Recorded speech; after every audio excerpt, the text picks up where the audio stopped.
Dragon's Lair takes arcades by storm. Commodore rules the computer roost.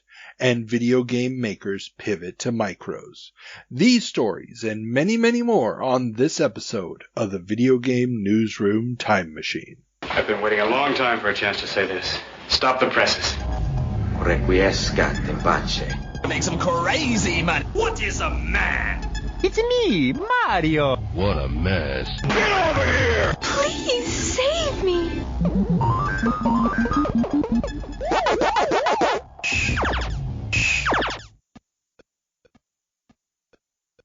Welcome back to the Video Game Newsroom Time Machine, the show where we travel back in time to find out what was making headlines in the home computer and video game industries of yesteryear. I'm your host, Carl, and I'm joined again by everybody's favorite co-host, Alex. Welcome back, Alex. Good to be here, Carl. So, before we can turn on the time machine and head back 40 years to August of 1983, we have obligatory podcast banter. What have you been up to? Oh, just getting ready to go on my honeymoon. No big deal. So where are you going to? A pinball museum someplace? The goal is to stay married.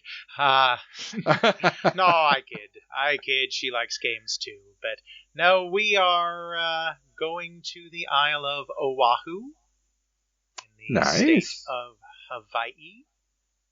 Very which will cool. be a bit of a homecoming for me. I lived there from 1986 to 1990. Oh, yeah, so haven't been back in almost 33 years. I'm sure that whatever old arcade you used to play at is still there. Well, I don't think the specific, I know you're joking, but I don't think the specific location is still there, but actually there was a local chain owned by a family that was very powerful in entertainment generally on Hawaii called the Fun Factory, and there are still some Fun Factory locations, not as many as there were in the late 1980s, but they are still around. Oh, cool. Well, then you know what you're going to have to bring us pictures of. Good time, great place. That's why this is our place. Good time, great place at the Fun Factory, something like that. That was their television commercial. They advertised on television. Okay, now that is impressive. Even Funplex didn't get to do that. They were very big. So I only learned this later. You know, this is a tangent, but whatever. We don't have 500 stories to do this time.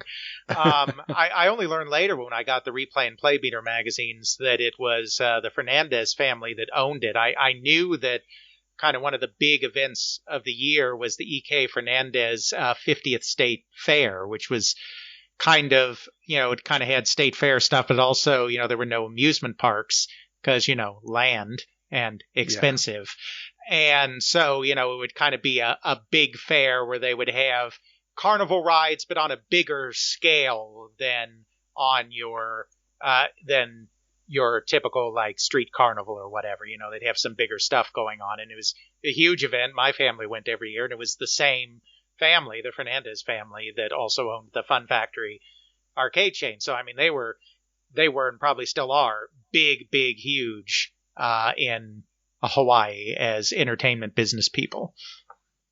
That's cool. Yeah. Hey, I mean, why not? It's like you said, Hawaii is such a land scarce place that you're going to have to get your entertainment somehow. And let's also face it, there's such a big tourist business there that, anything that's going to get, the kiddies off mom and dad's back for a little while is going to be welcome. Yep. So they had several locations, and there was one in our town that we lived in, Mililani. There was another one I went to sometimes at the Pearl Ridge Shopping Center right by the monorail. That's right. Very monorail. Cool. Monorail. The monorail. Monorail. Yeah, so that's another funny story. Mom, the mob has spoken. That's another funny story that I'll tell briefly, even though, whatever, we're off the rails. I promise we don't have 500 stories this time, so it's fine. So Pearl Ridge Shopping Center was a big shopping center, and when it was built, I can't remember if it was in the 70s or the early 80s, but, somewhere in there. When it was built, they did the normal thing, which is seized all the land they needed by eminent domain to build this big new shopping mall. Well, one of the landowners on this space that they wanted to build this mall, I didn't know this at the time when I lived there, but I found an article again on this years later, was the owner of a very large watercress farm. And they are crazy for watercress in Hawaii. This farm was one of the largest producers of watercress in the entire world. What is a watercress? I have to ask. Watercress, I have no idea. it's a plant, obviously, if it's in a farm. It's a leaf vegetable that kind of grows in water, and it's similar to some of its relatives are mustard greens, radish, wasabi. It's the same kind of taste, and it exists in both Europe and Asia, but it's kind of very big, I get the sense, in Asian cuisine, or at least Hawaiian Asian cuisine. And so this farm is one of the largest producers of watercress in the entire world. And the owner, obviously, therefore, was very big and wealthy. And he was also on the zoning commission for the city. And he refused to sell his very profitable farm through eminent domain. And because he was such an influential guy in town, sitting on the zoning commission, everything else, they couldn't make him. So they had a problem because they had already decided where the shopping mall was going to go. And right in the middle of it, they couldn't build. So they had to create this shopping mall. It's a standard indoor shopping mall. Except they had to create it in two parts because this watercress farm was right in the middle, not on the periphery, but right in the middle of where it was supposed to be. And so to try to make a little lemonade out of those lemons, it's not that far a walk between them. It's not like they're miles away. But they built a monorail that runs between the two parts of the shopping mall. Wow, that is, yeah, that's a very, very expensive solution. All I have to say, I mean, monorail.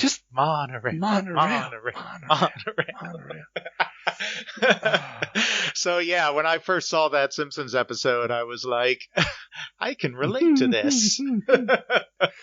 But Main Street's still all cracked and broken. Sorry, Mom. The mob has spoken. That's right. That's a great episode. It really is. It really is. It's one of my favorites. So I'm looking forward to doing some of the tourist sites, but also riding the monorail again for old time's sake, going back to the old neighborhoods that I haven't been back to in almost 33 years. Just shy, because it was 1990 that we moved, but it was the end of November 1990. So not quite 33 years. Gotcha. Well, it'll be interesting to see if there's still any stores in the mall. Or if it's a monorail to nowhere. We have a Foot Locker and we have a Cinnabon. And they are both in different buildings of the mall. You can take the monorail there. Huzzah!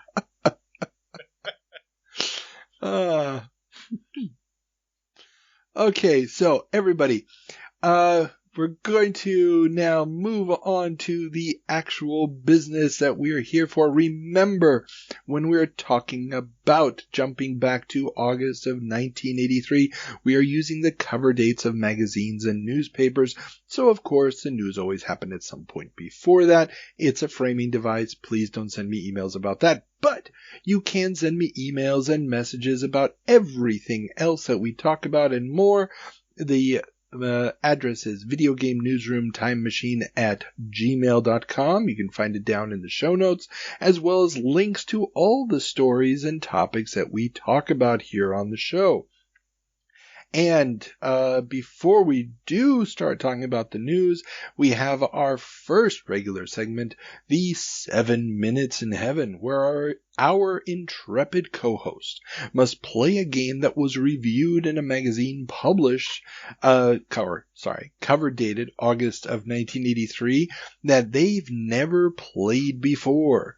We had some really groundbreaking titles this month. We'll talk about Stellar 7 again later, but Hunchback, the arcade game out of England that is going to establish another company we'll be talking about a little bit later. We had Star Wars, the arcade machine from Atari. We had Jumpman Jr. for the Atari 8-bits. We had the Commodore 64 port of the original Jumpman. We had Demon Attack on the Odyssey 2. You missed out the opportunity to play Odyssey 2 game. Come on. Come on. I considered that one. I have played Demon Attack on the VCS, but I certainly have not played it on the Odyssey 2. And I considered it, but I was like, I don't want to figure out the emulation for this one-time thing. And so I got lazy.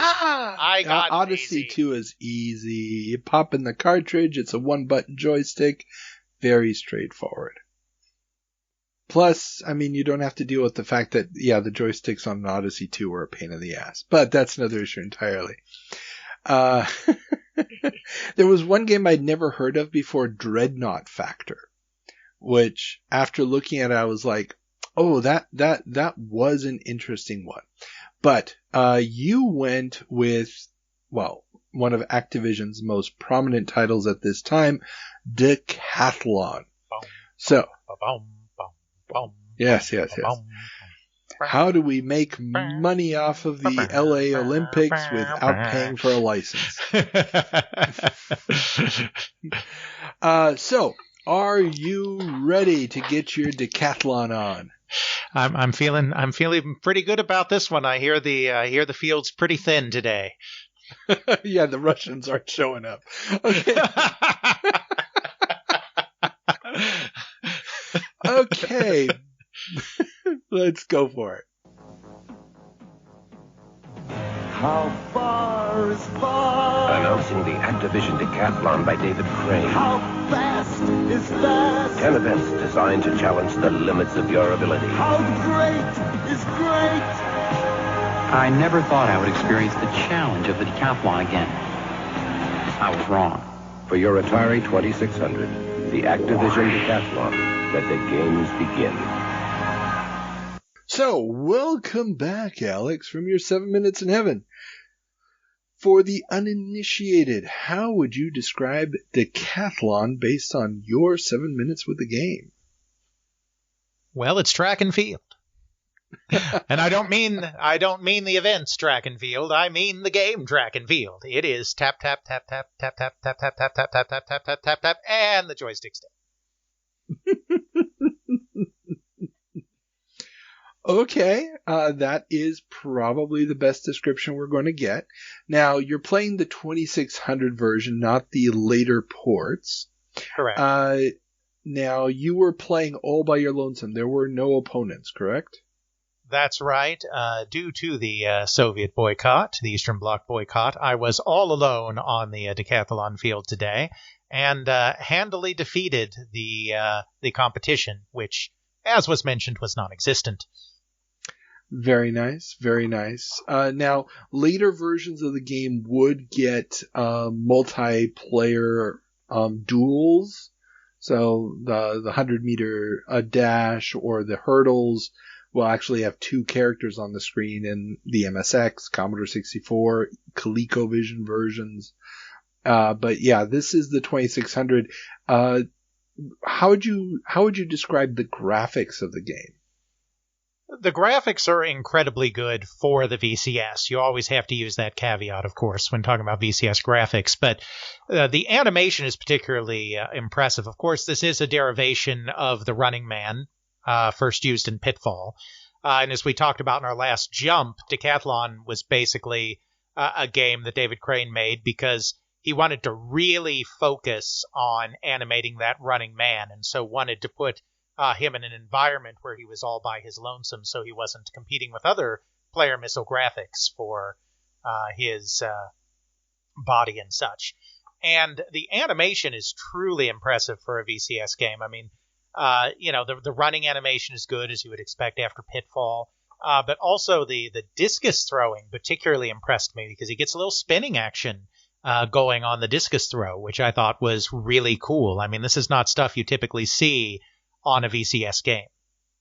That's true, yeah. And I mean, we talked about it in the video version that our patrons can go and watch, where you can actually get to see Alex's amazing feats of athleticism. But we talked about it there, the skill with which he takes full advantage of the extremely limited abilities of the VCS to, switch colors out between scan lines, to create all the different effects. The fact that the front leg and the back leg of the character are different shades of the same color, so it really has a feel of depth, is so impressive. It's scary. Yes, David Crane may have been one of the best pure artists to ever work on the VCS. He actually had artistic talent. Now, some later VCS games did have dedicated art staff, but certainly amongst programmers, he was a cut above, and it shows in every game that he did for the system at Activision, which includes not only all of his own games, but also Kaboom, Larry Kaplan's game, where he also did the art for it. Yeah. Now, Decathlon, interestingly enough, it gets ported to all the computer systems, but later in 1984. Yes. And unfortunately, it doesn't get released, according to Moby Games, on the C64 until August of that year, which is unfortunate for it because in May of that year, Summer Games came out. Yeah, exactly. And yeah, that's it. It's not the best port. Activision is still getting their sea legs on the computer games, unfortunately. But it is an interesting. I mean, when you really think about it, since the real boom in home computers, the 1984 Olympics is the first major international sporting event of this new age. So I mean, every 4 years we're going to get the Olympic Games. Every 4 years we're going to get the soccer games. Right, and of course, it was the Summer Games coming back to the United States for the first time in a very, very long time. I forget the last time they had just hosted the Winter Olympics in Lake Placid in 1980, but it had been a long time since they'd been to the U.S. So Olympic fever in the United States was absolutely through the roof for those Los Angeles games as well, which added a special urgency to it. And we didn't get this in the 7 Minutes from Heaven video, but actually on the title screen, David Crane did include the 1984 Olympic fanfare by John Williams. The whole really? da da da da da da was on the opening screen. You know what? That's also in Epyx's Summer Games. Yep. They added that too. I mean, that's some ballsy stuff, especially because neither one of these games has an official Olympics license. Exactly, and our younger listeners may not realize this, since NBC made that their theme for all Olympic coverage ever. But every Olympics has an official anthem of the Olympics, and that was actually the 1984 Olympics anthem. Created by the inimitable John Williams. Very cool. I mean, if you're going to have it made by anybody, you're going to go with John Williams.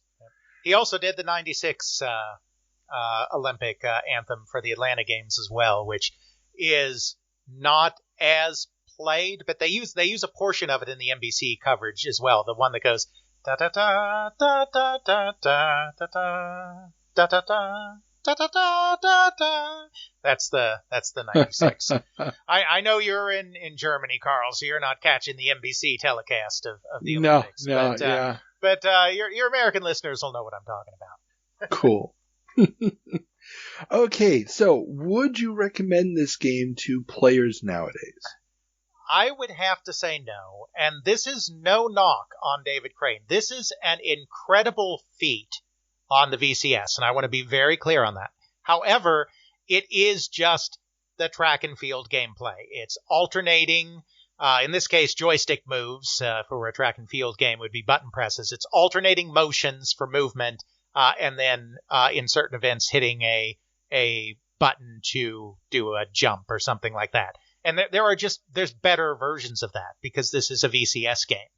If you're going to engage in that kind of gameplay, this doesn't offer anything that more advanced audiovisual systems offer for the same thing. Gotcha. It's a perfectly valid criticism. Okay, well then, we now need to check in with our good friend Ethan, the warden of our Department of Corrections, to find out what we got wrong in our July of 1983 episode. Hello, this is a prepaid collect call from the Department of Corrections. This call is subject to recording and monitoring. To accept charges, press 1.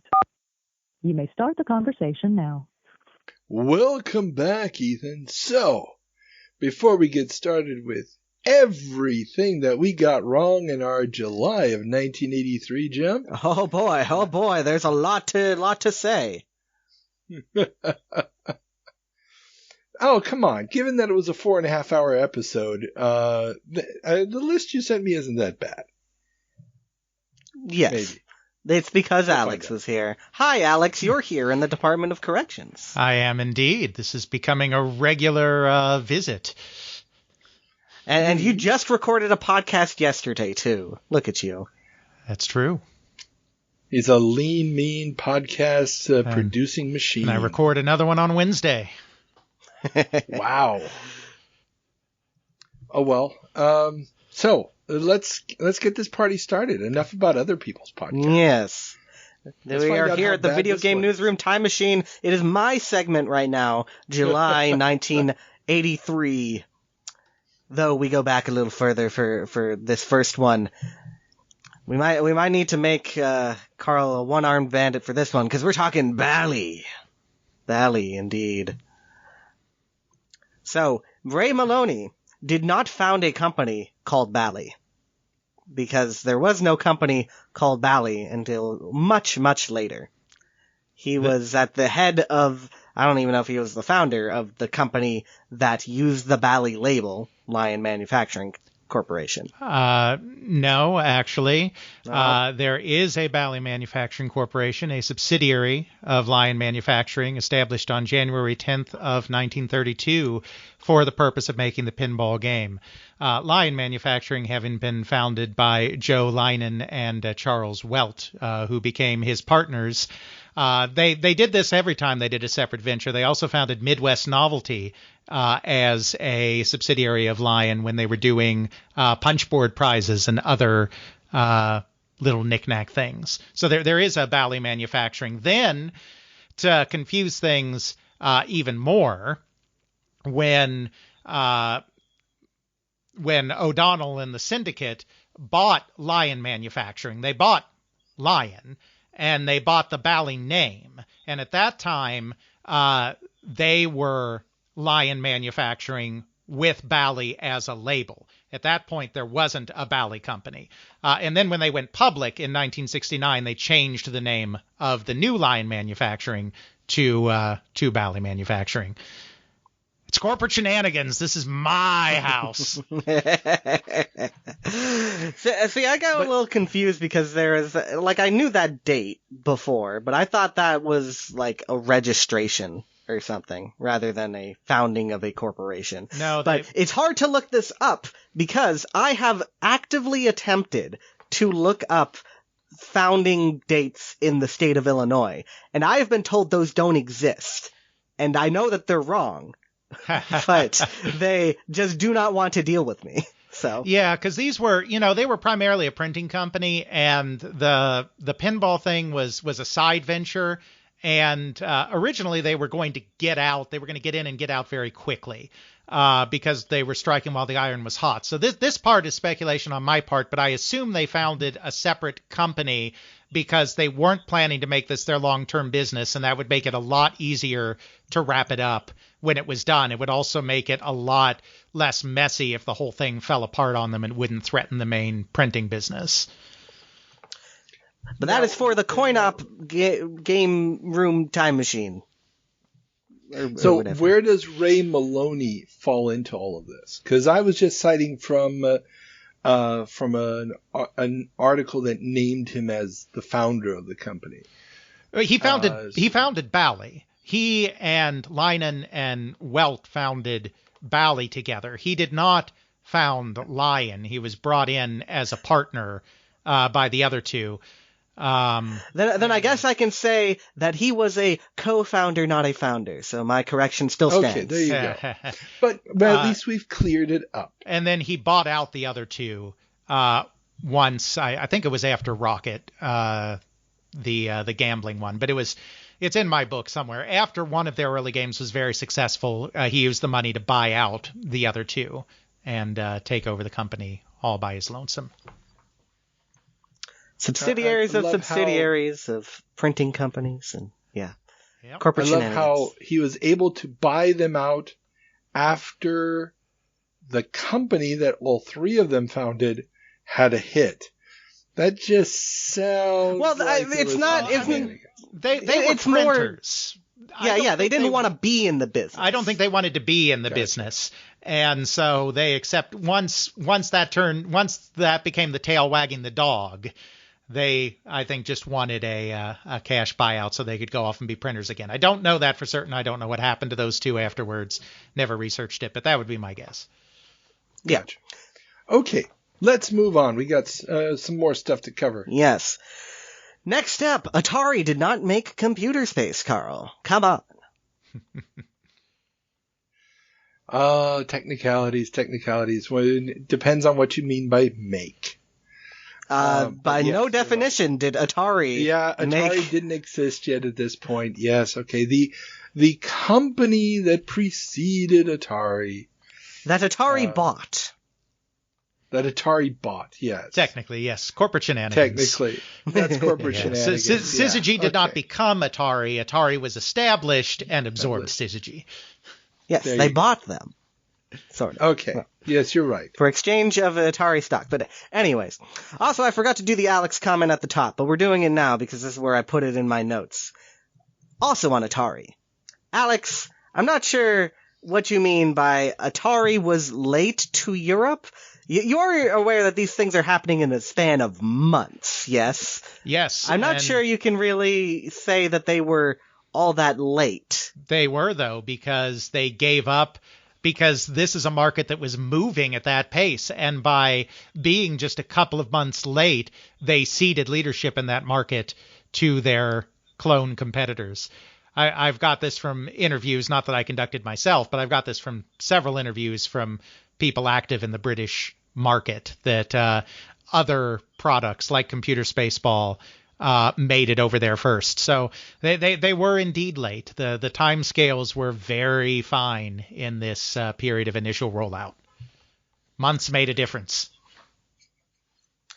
Yeah, I'm not 100% sure when the partnerships kind of developed. I don't know if there's actual documentation on that right now, but I would still say that the way you kind of said that was like, wow, they made such a huge mistake, but they didn't, they were such a small company. It wasn't a mistake. They couldn't get there earlier. I wouldn't say it was a mistake. I'm just saying because they were so small, they ended up ceding that ground to others. But no, they probably could not have gotten there any faster, certainly. All right. Now, on a weird word technicality here. Carl, you said something along the lines of the most popular game platform is the mobile phone, which is kind of like saying the most popular computer is the computer. It's or the IBM PC compatible. The thing, because mobile phone is not one platform. You cannot say that as a singular platform. You really can't. Okay, that is really, really trying to split hairs here. Okay, so we were talking about the debut, if you will, of the plan to roll out cellular phones, which was the story. And so, yeah, the idea of a cell phone, I guess, as a platform, if you're talking about operating systems as platforms, yes, you have two then today. But as a type of device, I guess. I mean, and this goes well towards what we're talking about with the year of the crash right now. What became the most popular platform for playing games? Was it home computers or consoles or Coinop? Would you consider those platforms? Or would you get more microscopic and say the most popular platform in England was the Sinclair Spectrum, and the most popular platform in Germany was the C64? I wouldn't go that granular in the details, especially given the unique characteristics. You are talking about, the thing is, you're not talking about one Sega. You're talking about all time. That the most popular is the mobile phone. Like, you can pick up mobile phone and play all mobile phone games.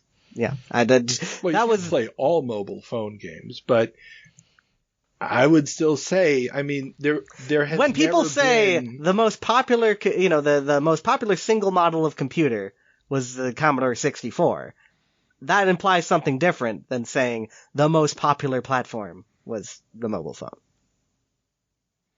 Though this does bring up the interesting point of how we're very selective. I don't just mean us. I just mean in general, very selective about what we consider the granularity of a platform, because nobody would consider the NES or the SNES to be the same platform. Like, console's not a platform. But then we call arcade a platform, even though technically every different board is its own platform. And then, like, on computers, C64 is a platform, PC is a platform, but we don't consider, like, PC XT or the Dell 25,000 or whatever, platforms. We just consider PC a platform. And so it does bring up a point of, how should platforms be defined? Semantics arguments we will leave to another day, for we still have some things to get through. And you guys have a long episode ahead. True.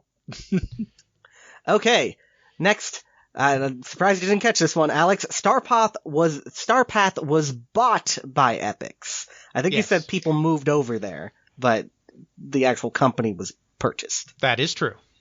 That is true, yeah. Got that wrong.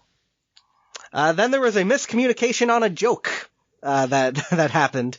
Believe that Alex was talking something about the new 52, and Carl misconstrued it as Action 52. Yes.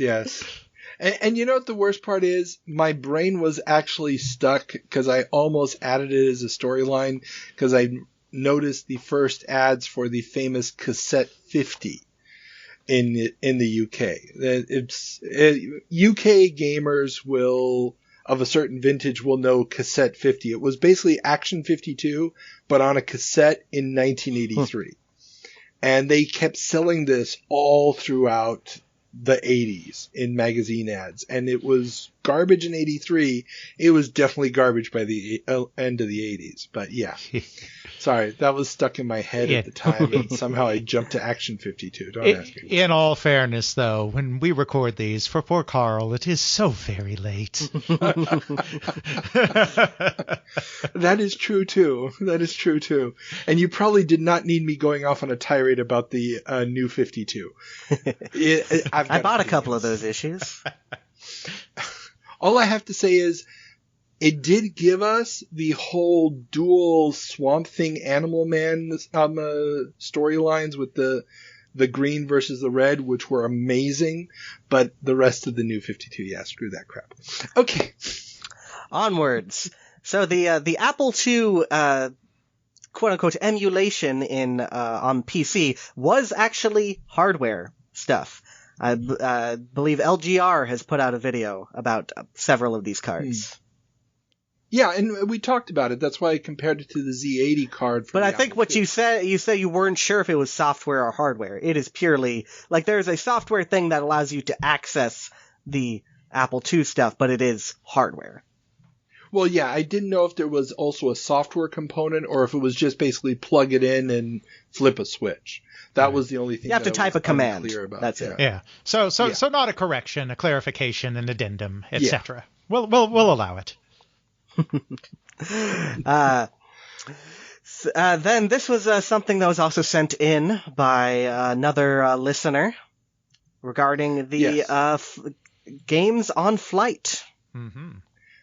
Yes. Do you have Discord open? Because I don't have the name right here in front of me. SM Oliva. It was, yes. SM Oliva. Yeah, SM Oliva, a longtime listener, friend of the show. Creator and the author, Computer Chronicles Revisited. Yes, I was going to say, and author of the phenomenal blog Computer Chronicles Revisited, where they are going episode by episode through the old Computer Chronicles, and not just summarizing what happened in the episodes, but also providing greater historical context around the people and products shown in the show. So I would highly recommend checking that out. Oh, yeah. And I'm definitely looking forward to beginning to tap into his material once we hit the 40th anniversary of the show debuting. So I actually had found this like right before the episode came out. I was looking for stuff on video game rentals, but as it turned out, I found this article, and they were the quote from the article: "The computer game sets flip over dinner trays that fold out from seat backs." So it is like you would imagine those things, but they were handheld games. Yeah, and I actually, for this episode, found an article in one of the magazines where they list the name of the games. One of them is Snoopy Tennis. So it's clearly Game & Watch that they're using. Because that would be the Snoopy Tennis game. Yeah. No. Unless, of course, they traveled through time and got the Game Boy Advance game, but I don't think Oh, my. That's a whole nother issue. But, no, that would... God, I'm blanking on the name of the movie. The movie starring Jake Gyllenhaal with Echo and the Bunnymen and the rabbit suit. Oh, Danny Darko. Yeah, Donnie Darko. That would only be the case if an airplane crashed back in 1983 through a time vortex of some kind. Well, I played lots of Game Boy Advance on planes back in the day, so nothing ever happened. Only I went insane, so it's fine. There you go. No, I appreciate... Final correction for the Department of Corrections today, tomorrow, for all time for July 1983. Carl, you can't just say the crash was caused in large part by bad software. We did a whole dang episode about this. Come on. This was in the context of Sierra's ports of their Apple II games to the VIC-20 on cartridge. And so here we're talking about the crash of the console business. We're talking about the crash of basically the VIC-20 cartridge market. All right, Alex, you want to tell us why that happened? In brief? I think Three we're words. long enough. Yeah, sorry. Computer price wars. Yes, computer price wars. Yes. I know it's the computer price wars. Yes, I know all of this. It does not change the fact that Sierra's games released for the VIC-20 were pretty much all universally garbage that everybody was going to return no matter what. But that's another issue. And those issues will continue in this latest episode of Video Game Newsroom Time Machine for the Department of Corrections is signing off. Thank you, Carl, for your service. Thank you, Alex, for being a person. Thank you for keeping us honest. Yes, Ethan. Thank you very much, as always, for your service. See you next time. Bye. The marriage of traditional pinball machines and computer technology. 1973. Unsavory type of play. Welcome back to August of 1973. Alex, what's our first story? Well, it looks like Atari moves into new facilities. Atari has opened a new 30,000 square foot facility in Los Gatos, California that will help it, according to President Nolan Bushnell, expand into new markets. That's right. Them Pong sales are going. Yeah. Well, and when he talks about new markets, it's interesting because it's coming out of Cashbox magazine, the Coinop trade publication.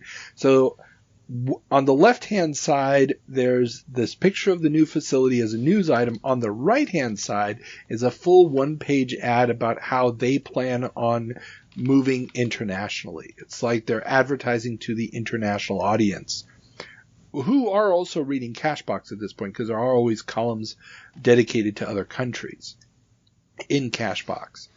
And we talked last month about how him and I can't remember who else went with him were going to Europe for, to try to build up some kind of trade presence there. And he's been doing the rounds. He also gets an interview in Business Week magazine, extolling the future of Coinop. So there's a lot going on here at this point. But yeah, this is a big move for Atari, trying to make a name for themselves. Absolutely. The Pong boom has been going on long enough at this point, several months, that the mainstream press are starting to notice that, hey, there's this incredible new thing happening. And, of course, other partners take notice as well. I mean, the reason for their European expansion is a guy named Ron Gordon hears about Atari and is like, that sounds interesting. And he shows up on their doorstep and it was like, I'd like to rep you internationally. And they were like, sure. True story. Got that from both sides. Both Nolan and Ron said that he just showed up one day and was like, let me market you internationally. And they're like, okay. There you go. That actually would be a good interview. Is Ron still kicking? He is dead. He just passed away earlier this year. I interviewed him. Too bad. I wish it would have been a good one from the business standpoint. Oh, well. But you got him, so it's all good. Okay. What else is going on in the wonderful world of Atari? Yeah, that's right. Atari also announces new cabinet for Space Race. In a move that harkens back to Space Wars, Atari is offering a new deluxe cabinet for their game Space Race. The new cab is sculpted out of fiberglass and looks the part of space-age futurism. Yeah, my guess there, though I don't know this for certain, is obviously Space Race was not their most successful game. And I have to think that they're trying to make it a little more interesting. It may even be, and this is speculation, but it may even be at this point they've already learned how computer space is having an impact as a conversation piece. It was never particularly successful as a game, but something that I talked about in my podcast, which Ethan was the first one to actually discover, to give full credit to, is that whenever Aladdin's Castle was opening new locations around the country in the mid-'70s, one of the things that was always brought up in every newspaper article was the computer space cabinet and how futuristic and cool it looked. And the reporters were just talking about whatever the person opening, the manager or whoever, told them to talk about. The manager's taking them over. It's like, did you see our or computer space cabinet? Pretty cool, huh? And so even though it wasn't as successful as a game, it was successful as a conversation starter. And I wonder if Atari has already realized that and they're like, shoot, Space Race isn't doing well. Well, that game we did for Nutting back in the day, had that cool cabinet. Why don't we try that with Space Race? Make another conversation starter. Yeah, and I just said Space Wars. I meant computer space. It's just that game just keeps getting away from me. But yeah, you're probably right. I mean, they're trying to do something to make it eye-catching. The standard cabinet, which is in the ad we just talked about, is just this black and wood thing. So yeah, this will hopefully make it more popular, but yeah, I'm guessing that even that is not going to help it. No, nor are they helped by the fact that they weren't even supposed to release it in the first place, as we talked about, I think, in our last jump. Yeah, we did. Because they were supposed to be exclusive to Midway. Minor technicality, but hey, if you're building new facilities, screw that. Yeah, but this may not be the best time to be building new facilities or to have your fancy new game starting to slow down a bit, because the media is also asking, are Pongs slowing down? There is some minor indication that straight-up Pong clones may be slowing down, despite some manufacturers still pumping them out. Lieberman Music Company, a distributor in the Midwest, says that sales are slowing while Allied Leisure's tennis tourney, who knows? Tourney. It's tourney. Short for tournament. Oh, that's it. A 4-player 50-cent Pong variant. Very important that it only can be set to 50 cents for the 4-player variant. And Atari Space Race are beginning to ride very high on the charts. C.A. Robinson, the major distributor out of L.A., is also reportedly ordering Space Race machines again and again. Yep. This is the end of the original. Now, this isn't the end of the ball and paddle boom yet. That's going to keep on going for a little longer. But the 4-player games killed the 2-player market. It just destroyed it. And Nolan Bushnell himself was wont to complain that Pong Doubles, their entrant into that market, in one interview he said that they had to introduce that way sooner than they had planned to, but they had to because of the pressure from Tennis Tourney and all of the other people going to 4-player meant that 2-player was no bueno anymore. Yeah. I mean, and you get this feeling also from all the different articles. One of the cash boxes has a sort of a year in review already for the UK market, and they're already talking about how the Pong clones are popping up everywhere, and how those have begun to already create a market in Europe for the video games. So, yeah, I mean, at the end of the day, you need to keep adding more and more new stuff. And this is also where we get Pat Carnes, who's just been appointed Atari sales manager, already announcing the next game, Gotcha. Mm-hmm. I mean, at this point, it's like, every couple of months there's got to be a new game. Every couple of months there's got to be something new to try to, keep things going. Exactly, and to try to keep ahead of the clone makers. According to Bushnell at this time, they were feeling real pressure, and the reason that they were kind of basically trying to put out a new game every other month is they knew they didn't have yet the production capacity of their rivals, hence the new 30,000 square foot facility they just opened. But they knew they could out-innovate their rivals, and so they figured their only way to survive was to keep throwing new games into the channel to keep ahead of the clone makers that had much bigger manufacturing capacity than they did. Makes perfect sense. I mean, from a business standpoint, especially given how well established the other ones are, and the other ones are all sitting basically in the same place. Whereas if you're out in California at this point, you're a lone gun in the coin-op business. Absolutely. Okay, I think we're done with 1973. Let's turn on the time machine and head back, or in this case forward, to August of 1983. Business has dropped in half of the past year. 1983. Certain types of games. Business is like sex. Welcome back to August of 1983. Alex, what's our first story? Oh, it's very positive, very upbeat. Dragon's Lair gives arcades hope. It feels like every local newspaper in the USA has an article this month about how Dragon's Lair, the Laserdisc game featuring the adventures of Dirk the Daring as he attempts to rescue Princess Daphne from the dreaded Dragon Singe, is going to save the down-and-out arcade biz.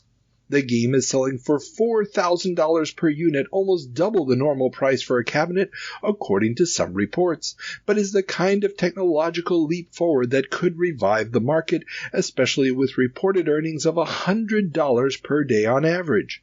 With some 8,500 units ordered, future releases such as the in-development Space Ace and Sega's upcoming Astron Blast could show the future of arcade games, even though it is coming too late for many arcades that have already had to close down. Astron Belt, actually. Belt, yeah. Not Blast. Correct. Don't know where the Blast came from. If you gave me permission to edit the spreadsheet, I would have saved you in real time there by changing it. But I'm still view only because you don't trust me. So I do trust you. I have the greatest trust in you. I'm just too lazy to change the parameters on you. Indeed. Yeah, I mean, Dragon's Lair was considered the Great White Hope. And, of course, it was not. Yes. No, it was not. Now, I have waxed poetically many a time on this show about my first encounter with Dragon's Lair. I will not bore everybody with that again. It did feel like a new day had dawned in the arcade, that something revolutionary was about to happen, but as we all know, it was limited playability, and it was a wow factor that was going to be almost impossible to replicate with any future games. Now, Pizza Time announces a system-wide rollout of Dragon's Lair machines, with the first ones hitting various markets on June 15th. So, Pizza Time Theater, aka Chuck E. Cheese, is going all in on Dragon's Lair. That's where I saw my first one, probably around this time. One newspaper article quotes Rob Clark, president of Entertainment Sciences, that their upcoming Bouncer game provides similar cartoony graphics but without the limited gameplay options of Dragon's Lair. Now, have you heard of Bouncer? Yes, I've heard of it. I know a little bit about it, but not. I've seen some footage, I think. Yeah. There's footage from like a demo reel advertising for it. Yeah. It looks very similar graphically to Rampage. I mean, from the resolution and from the style of the graphics. It's using sprites, and you're this bouncer in a bar throwing people out, blah, blah, blah. The game doesn't exist today. I ended up going on a deep dive on this, but people have already done good research on this. I'll put some links in the show notes to stuff about the game. But it's interesting that this is showing up in one of the newspaper articles, because it's literally somebody already blasting Dragon's Lair, saying there's no game here. The Emperor has no clothes. If we're going to give cartoon graphics, we need to make it playable. Yes. And so I thought that was a nice touch in the middle of all this. And one more deal, which is interesting, because next episode, when we jump back to 1993, this topic, this theme will pop up again. A lot of articles are playing up the angle that the merger between Hollywood and video games may finally be about to arrive. You could have had that same note sometime in 1993, quite frankly, because they were still convinced it was just around the corner. Well, they were convinced again. Yes, I know. Rises and falls. Just like super popular VR, and effective VR is always just a couple of years away. And, exactly. And so is the dollar coin. Oh, yeah, that's an idea whose time had come in the 70s and the 80s and the 90s. Oh, well. Yes. Well, some of these sources may have been high on Sega's Astron Belt, but I don't know that Sega's parent company was feeling much the same way, because in the same time period, Sega sells manufacturing to Bally. Sega's parent company Gulf and Western, which owns 90% of Sega under new head of Leisure Time Division Barry Diller, has sold its manufacturing facilities to Bally, keeping its software development and research arms in-house. This comes after the head of the company died in February, leading to a reversal of its diversification push to create a much more streamlined company and shedding many areas, including construction. An arrangement between Gulf and Western's Paramount Pictures division, Bally, and Sega has been established that would see Bally release games developed by this arrangement in arcades and Sega release them in the home.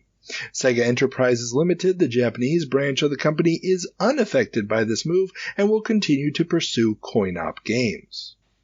Yes, this was basically the sale of the Sega Electronics division, formerly known as Sega Gremlin, formerly before that, the independent company Gremlin Industries.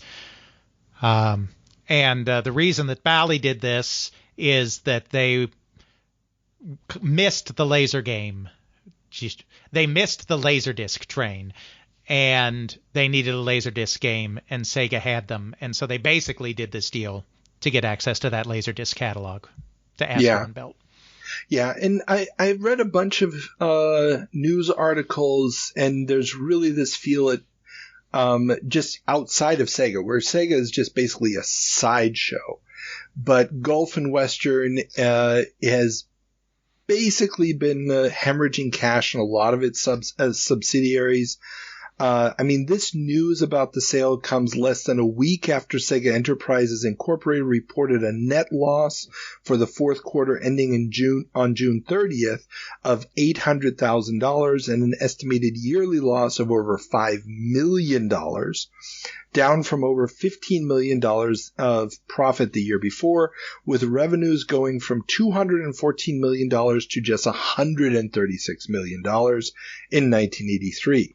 Sega also had to take a write-down on $15 million worth of inventory. David Rosen explained that the downturn in U.S. coin-op biz was mainly to blame, and they were limiting their inventories to help stop the bleeding. Absolutely. Yeah. Complete victims of the crash going on. And as you mentioned, Charles Bluthorn, the founder of Engulf and Devour here, bonus points if you get that reference, has died, and his successors at the company are not so interested in being diversified in the way that he had diversified. And so they were getting rid of all of their losers.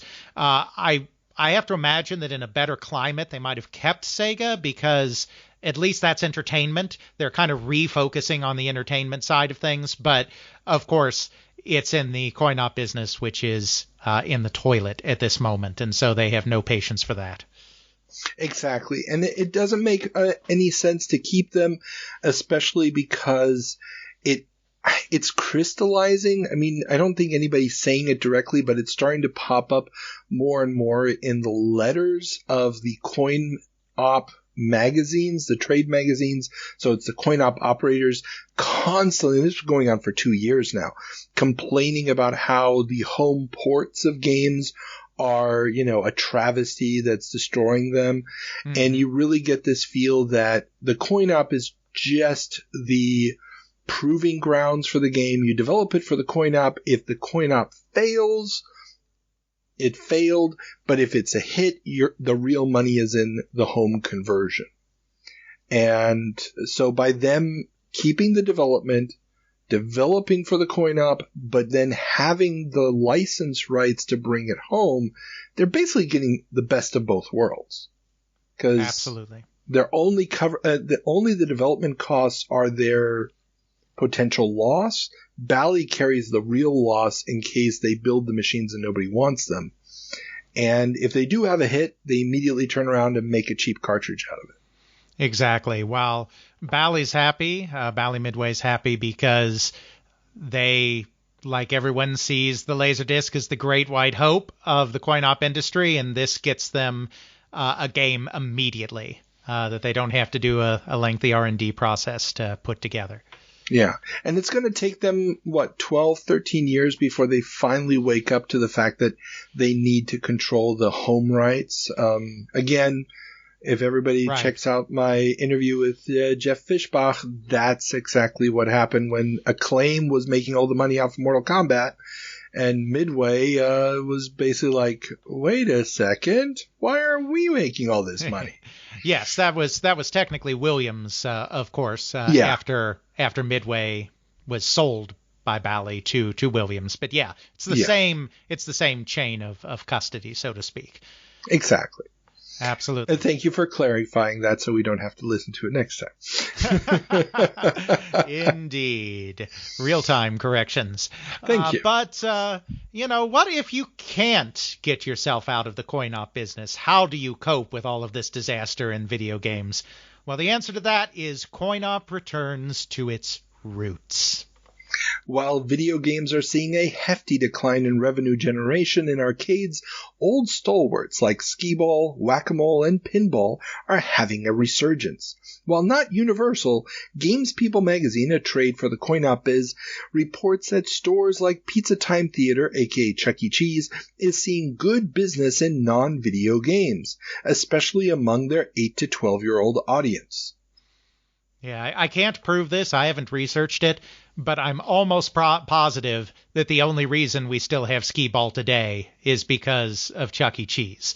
Oh, Obviously, hell yeah. Yeah, it's a game that goes way back to the beginning of the 20th century. It's an ancient game, but that was I remember being at Chuck E. Cheese's. I would have been in them a little later than you were after the crash, but I remember being in Chuck E. Cheese's in the mid-'80s even, and just the huge banks of skee-ball, and that was one of the big attractions, one of the things they always featured in their advertising, on television and whatnot as well. Oh, yeah. I was a kid, loved going to Chuck E. Cheese, but for me, Chuck E. Cheese was the animatronics. Absolutely loved those. Mm-hmm. And it was skee-ball.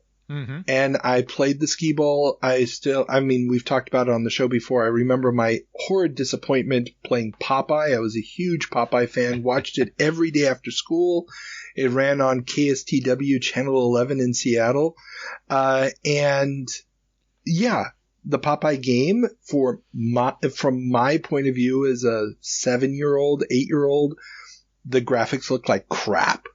I mean, granted, they were great for computer graphics of the time. Sure. But they didn't look like the cartoon. I mean, that was garbage. I couldn't figure out how to control the thing. I lost immediately. And when you're only walking in there with 4 tokens, because your parents aren't going to give you any more than the 4 tokens, you want bang for your buck. And skee-ball gave me that bang for the buck, especially when those tickets started coming out. And back then, at least in Seattle at Chuck E. Cheese, if you got enough of the tickets, you could exchange them in for another coin. And, you put in your 4 coins in there, you played skee-ball, you had enough for a 5th coin. This was return on investment, baby. There you go. Yeah. I hear that. So, yeah, not surprising that some of these things are seeing this resurgence as video games kind of go by the wayside. Also, your skee-ball investment, you're not going to have to, people aren't going to get bored with it in 6 months or 3 months, and you're going to have to buy a new super expensive machine. You buy it once, and you keep people rolling bowls on it for 10 years. Exactly. Forever and ever. Well, that's good for the 8 to 12 audience, but not all coin-op venues are good for the 8 to 12 audience, which is why we also have off-duty cops patrolling arcades. Nice transition. Thank you.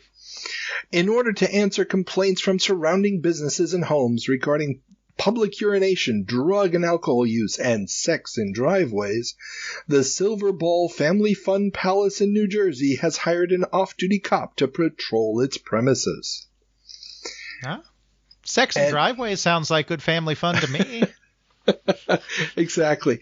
Now, this is something that for a lot of arcades in the U.S. is going to become a standard feature. And for European listeners, the idea of an off-duty cop doing cop stuff is going to be the most foreign concept to you.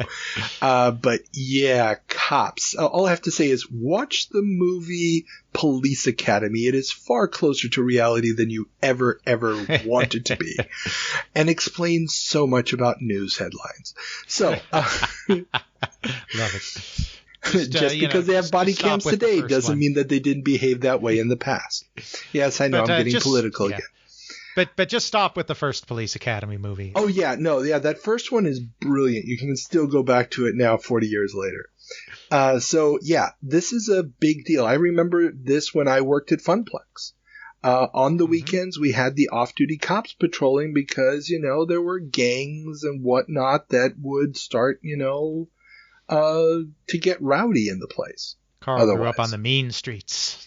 Oh, yeah, the mean streets of Seattle back in the day, yeah. But no, it really is one of those things where you can see where people are complaining about this kind of thing, and this isn't these are strip mall locations or standalone locations people normally have to drive to. They can't walk there. So it's not just people from the neighborhood, it's people coming from all over and then hanging out in the surrounding neighborhoods. Absolutely. All right. Well, a light month in the arcades. It's almost as if they virtually ceased to exist at this point. Yeah. Meanwhile, console is well on its way there as Mattel lays off 400 in electronics. While the Aquarius computer is crashing and burning, Mattel is shedding employees in the Mattel Electronics division. 400 white-collar staff have been let go following over 200 layoffs in July. The company says it is reassessing how much it will support the home computer market going forward, but there doesn't seem to be any real option other than to drop out altogether. I've said it before, and I'll say it again because I find it funny. The Mattel Aquarius, the computer of the 1970s, today! Yeah, I mean, we need to probably explain here, Mattel Electronics is not just the Aquarius. It is also the Intellivision at this point. Yes. And in the past, it was left handheld. in handheld, yeah. Yeah. Yeah, and I mean, the funny thing is there's also reports this month, previews of the European launch of the Aquarius, which I don't know to what extent that actually still happens, but it's pretty clear on all sides that this is over. And if you go back to my interview with Don Daglow, where he talked about how Mattel had a big presence at one of the CESs just to sort of pretend like everything was still going well so that retailers would still pay their bills, and then immediately laid everybody off. This may be the one he was talking about. That wouldn't surprise me. You also have your choice of languages for that interview, too. Well, no. The Spanish one only talks about development of his games in the 70s on mainframes. Yeah, we limited it to that topic because it was just going to be more collegial and fun because he used to be a bilingual teacher. Yes. Yeah, so. Absolutely. But yeah, he's a fun guy. I love Don. Don is so awesome. Absolutely. Meanwhile, while Mattel is getting out, Amiga is getting deeper in as Amiga buys U.S. Games titles. We talked about the fall of U.S. Games, the 2600 game maker that had been bought by the Quaker Oats Company and was shut down as a result of the crash. Some of their unreleased titles, including the Name That Game game, which was subject to a naming contest, were the subject of speculation.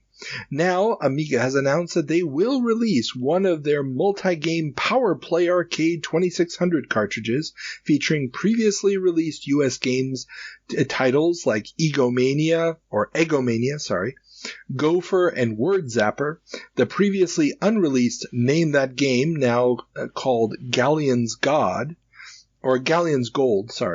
and Amiga's own Scavenger Hunt. Yeah, it's not a smart market to be in, but I think at this point Amiga is just trying to get as much going in retail as they can to stall for time as they continue to work on what becomes the Amiga. Oh, yeah, definitely. I mean, at this point, they just need capital. They can see that their Gambit sell a bunch of 2600 stuff to finance this super chipset is just not going to work out. It's not going to pan out. And, I mean, they probably picked up the US Games licenses for Song and Dance, so, why not? Yep, absolutely. Yeah. Meanwhile, some of the competition is trying to find other ways to stay relevant in this fast-shifting VCS market or 2600 market as well, as Telesys announces budget games. 2600 game maker Telesys has said that they have managed to get some new, much cheaper chips and will begin marketing budget games. The first, The Impossible Game, is a puzzle game. But wait, there's more because Mythicon introduces budget 2600 line. Seeing an opening for cheaper titles using 4K ROM chips, Mythicon has announced an initial lineup of 3 2600 games to retail for just $9.95.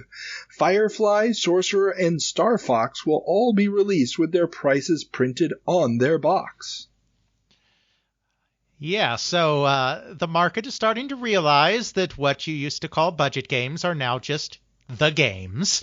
And so the smaller companies here that don't have the marketing clout or muscle are trying to get ahead of the curve here and match the prices with their new games of all of the backstock, which is, of course, only going to contribute to the downward doom spiral of prices in this space.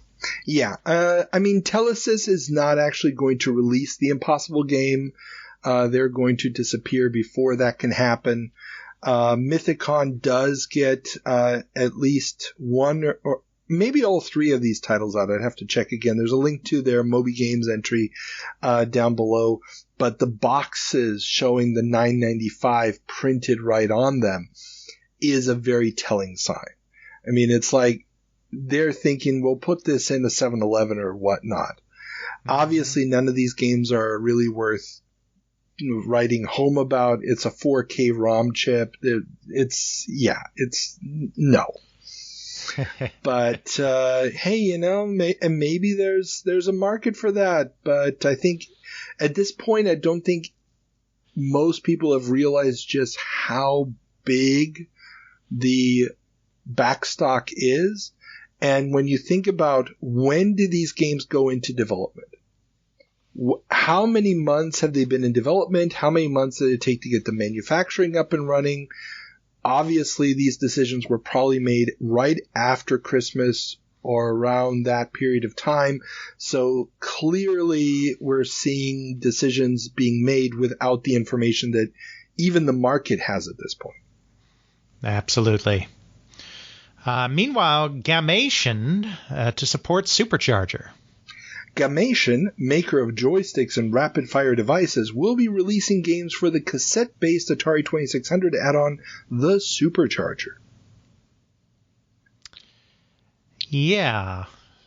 How's that going to work out for you? Well, I mean, this is, these are the latecomers to the party.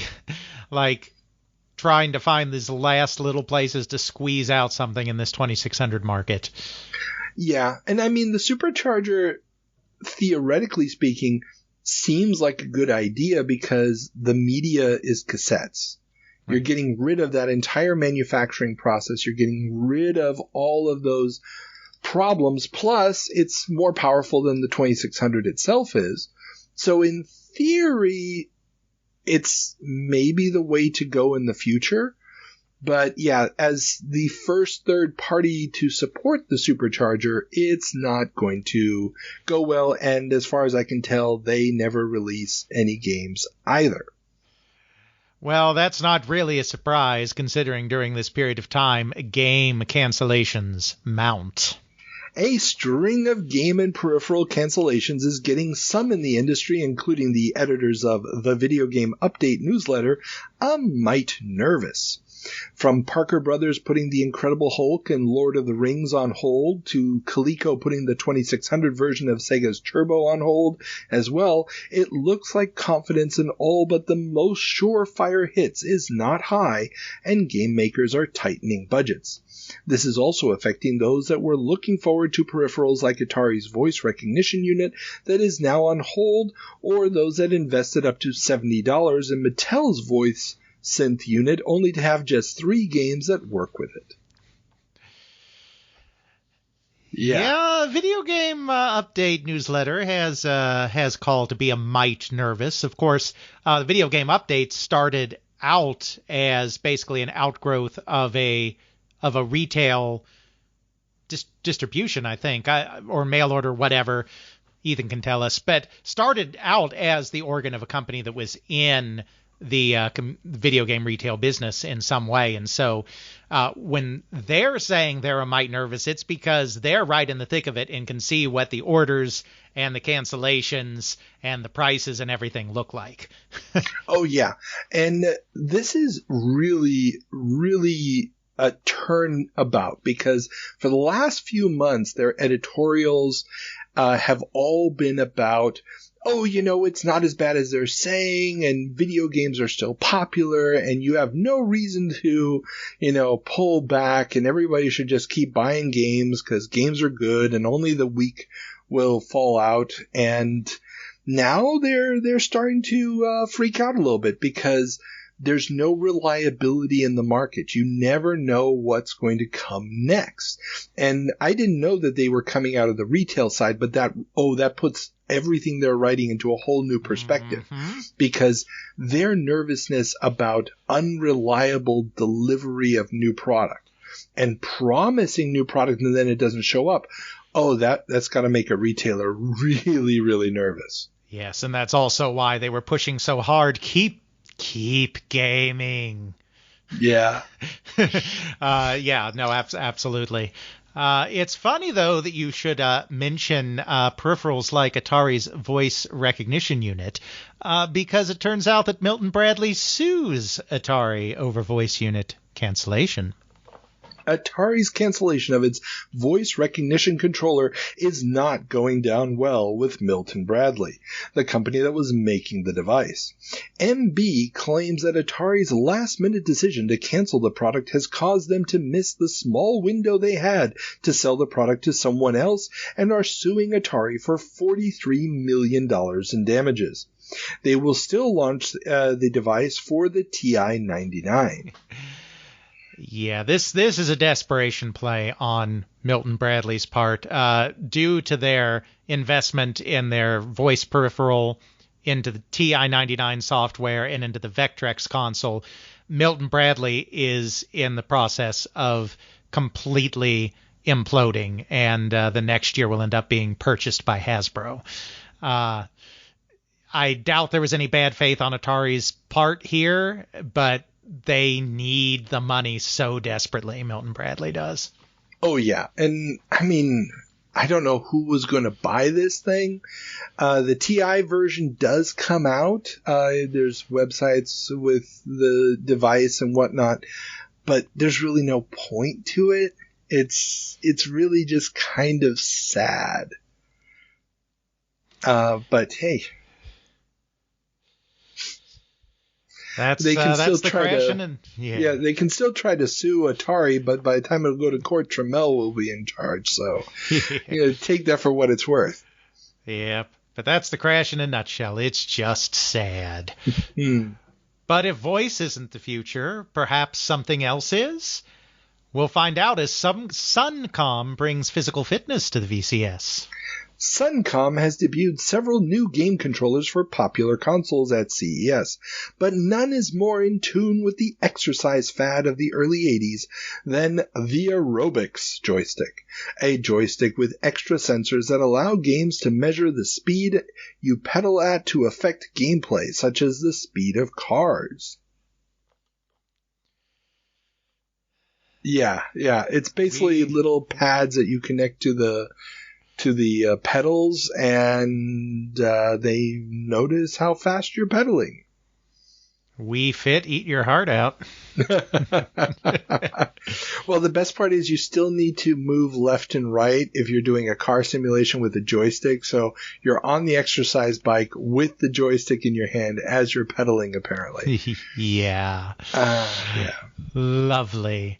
Well, we haven't heard a lot from Atari this month, so let's check in with them just very briefly as Atari moves to TSX. Yeah, this was a fun one. Atari is still developing its 2600 and 5200 games on mini-computers. In fact, they have 20 of them of varying sizes, and they have recently moved to a new operating system, TSX, developed by a company in Tennessee. The new operating system allows them to give their 45 users access to all of the machines in a linked fashion, sharing valuable resources and creating a standard system interface regardless of the hardware they are actually working on. That is interesting that they're going in that direction, especially since this is something that Electronic Arts is pioneering at the same time in the computer game space, is this understanding that portability between systems is going to be vital in this, what looks like it's going to be the new marketplace, which is that you have this plethora of home computer and console models all over the place. And obviously a few years down the line, it's going to consolidate. But right in this period of 1983 is a period where it seems like your ability to easily release on a wide variety of platforms is going to be crucial to keeping your operations going. So I can see why Atari made this move. Yeah. Well, and it also has to do with the fact that they've been accumulating basically, we need a new system. Well, let's buy the latest system. So they've got these incompatible mini computers sitting around. Yep. And hard drives and so forth are costing more and more money. It just makes a lot of sense that if you can somehow network them, somehow get them all working in tune, it makes the development environments easier to build up and to access when you need the resources. Obviously, it's not going to have a big effect long term, but it does show a growing sophistication on the development side. Absolutely. Which I mean, like you said, companies like EA are really going to push to another level. Absolutely. And speaking of which, it is time to head on over to the computer industry, and let's start by bringing on the celeb endorsements. TI's got Bill Cosby, Commodore had Bill Shatner, Atari's got Alan Alda, and IBM has resurrected Charlie Chaplin. So it's no surprise that Tommy has gone for TV's Sarah Purcell. Activision is promoting Decathlon with Bruce Jenner, and Spectra Video has hired Roger Moore. Yeah, it seems like we're slowly sliding down a slope here. But this was the height of when spokespeople were very important for all products, not just computers. This was same period where O.J. Simpson is selling Hertz rent-a-cars. Yeah, Hertz rent-a-cars, and it's the golden age of spokesmen. I don't know if that's really true, but it feels like it was a golden age of spokesmen. So this again just is a way of showing how big a business the computer business is becoming, that they can turn to these celebrity endorsements, even if some companies celebs are a little more impressive than others. I'm looking at you. Yes. Sarah Purcell she's on a TV show at this point. I didn't know who she was either. But Bruce Jenner for Decathlon, that's a big deal at this point. And of course, Roger Moore is still James Bond in the movies. And if you've ever seen a picture of him holding the Spectra Video computer, he literally has no idea what he's doing with it. He's got this facial expression on like, what? But it's kind of sad. Fantastic. Yeah. But with more marketing also comes more price wars, and now we have word that the C64 hits $199. At least one Twin Cities retailer has discounted the Commodore 64 to just $199 and immediately sold out of the machine. This thing came out a year ago for what, $600? Exactly. Jack. Oh, Jack. Yeah, so this is coming from Playthings magazine, a toy retailer. And so this is a toy retailer that's already reduced it to $199. The price war is on, we'll talk more about the weekly personal computer news, UK magazine, but just watching the prices in the ads in that is fun. I mean, it goes from $299 to $229 within a month.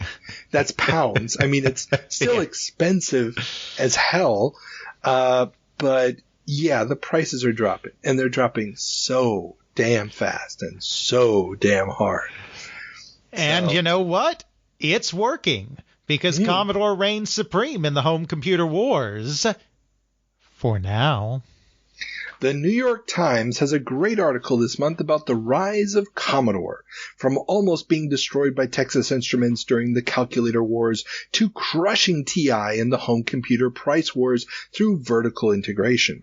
While many say that their products aren't as sophisticated as some of their competitors, the strategies for bringing them to market are unsurpassed.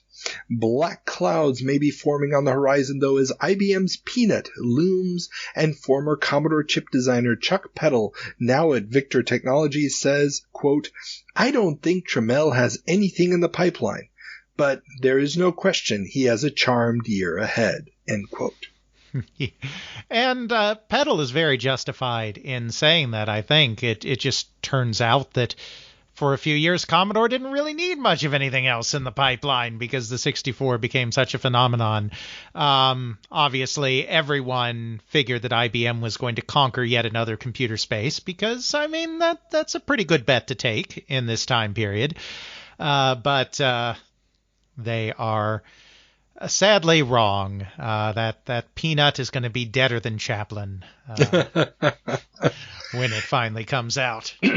Yeah, that's true. And Peddle is very correct that they don't have anything in the pipeline. Again, if you've listened to my interviews with Leonard Trammell, after Peddle leaves Moss, they do try for quite a while to get a 16-bit version of the 6502 off the ground, and it never really comes together. We've talked about it on the show before. It basically fails, and this is one of the reasons why they have to pick up the Amiga. But had they successfully built a 16-bit 6502 and been able to build on the success of the C64, who knows where it would have gone. But that's not going to happen. Then again, it's not going to be Jack's problem for long, so. Exactly. But don't worry, kids. Even though they reign supreme, their competitors are not dead yet, and they have some exciting new ways to get back into the race as TI changes the color of the 99.4A. In a move that can only be compared with shuffling around the deck chairs on the Titanic, Texas Instruments has concluded that people prefer lighter colors for their electronics and calculators, so they are switching the color of their TI 99.4As to gray to make them more appealing starting in the summer. This is not exactly Steve Jobs and the iMac here. Not quite. No, this is, oh my God, this is such a pathetic story. Okay, so for those who did not listen to our 4-hour epic, TI just announced a $100 million loss for the quarter, and they are just dying on the vine due to the TI 99.4A. A computer from the 70s that, just cannot cut the mustard at this point. And now they're going to change the color of it as if that is really going to make a difference. That's right. Hooray, market research. But in other sadder TI news, the 99.2 is dead. Texas Instruments has announced that they will not launch their low-cost 99.2 computer. The announcement came together with the news that they have shipped 1 million 99.4s and that their quote-unquote advanced home computer, end quote, the 99.8 is coming in the fall. Don't need a 99.2 low-cost computer when you can buy a 99.4A for the same price. Yeah. The 99.2 was basically supposed to fight the Timex Sinclair, the ZX81. But yeah, that was 2 years ago. And that battle is over, especially since Timex is now selling that computer for under $50. Exactly. And it may sound impressive that they shipped 1 million 99.4As, but TI, how many of those did you sell at a loss? Exactly. And you ship them, how many of them are going to be sitting on store shelves until they're sold off at like $20 a hit? And the 99.8, yeah. I mean, they probably could have gotten at least $40 for those 99.4s instead of $20 if they had been the new light gray model. That's what killed it. I mean, it's, yeah. Meanwhile, as we continue our way around the price wars, all is not well in Coleco land either, as the Atom price announcements deceptive. The Computer Entertainer newsletter warns that Coleco's promise at CES of a $600 Coleco Atom computer system with printer and, quote, data pack drive, aka mutated cassette, was actually the price to retailers, and the $400 price tag for the ColecoVision Module 3 add-on to turn the console into an Atom reflected the original price of the cheaper wafer drives, which were then dropped, meaning that a Module 3 would need to cost considerably more if released. You mean this too good to be true Coleco Atom computer is actually, in fact, too good to be true? Believe it or nuts. Yes. Now, there's a great quote here. Friend of the show, Michael Katz, one-time Coleco exec and now president of Epix, thinks that retailers will balk at the idea of computers bundled with drives and printers, as it further reduces their margins by eliminating the often lucrative peripheral market. That's actually a very astute observation. Well, come on, it's Michael Katz. The guy knows his doo-doo, okay? And if you haven't listened to my interviews with him, please go ahead and do that. Wow, I am just plugging the interviews today. It's scary.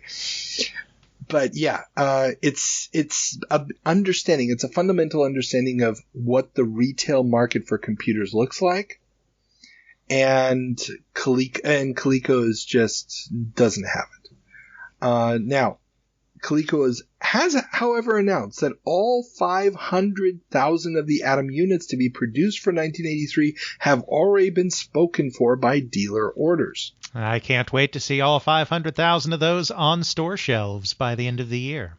Yeah, that's going to happen. Mm-hmm. Of course. Yeah.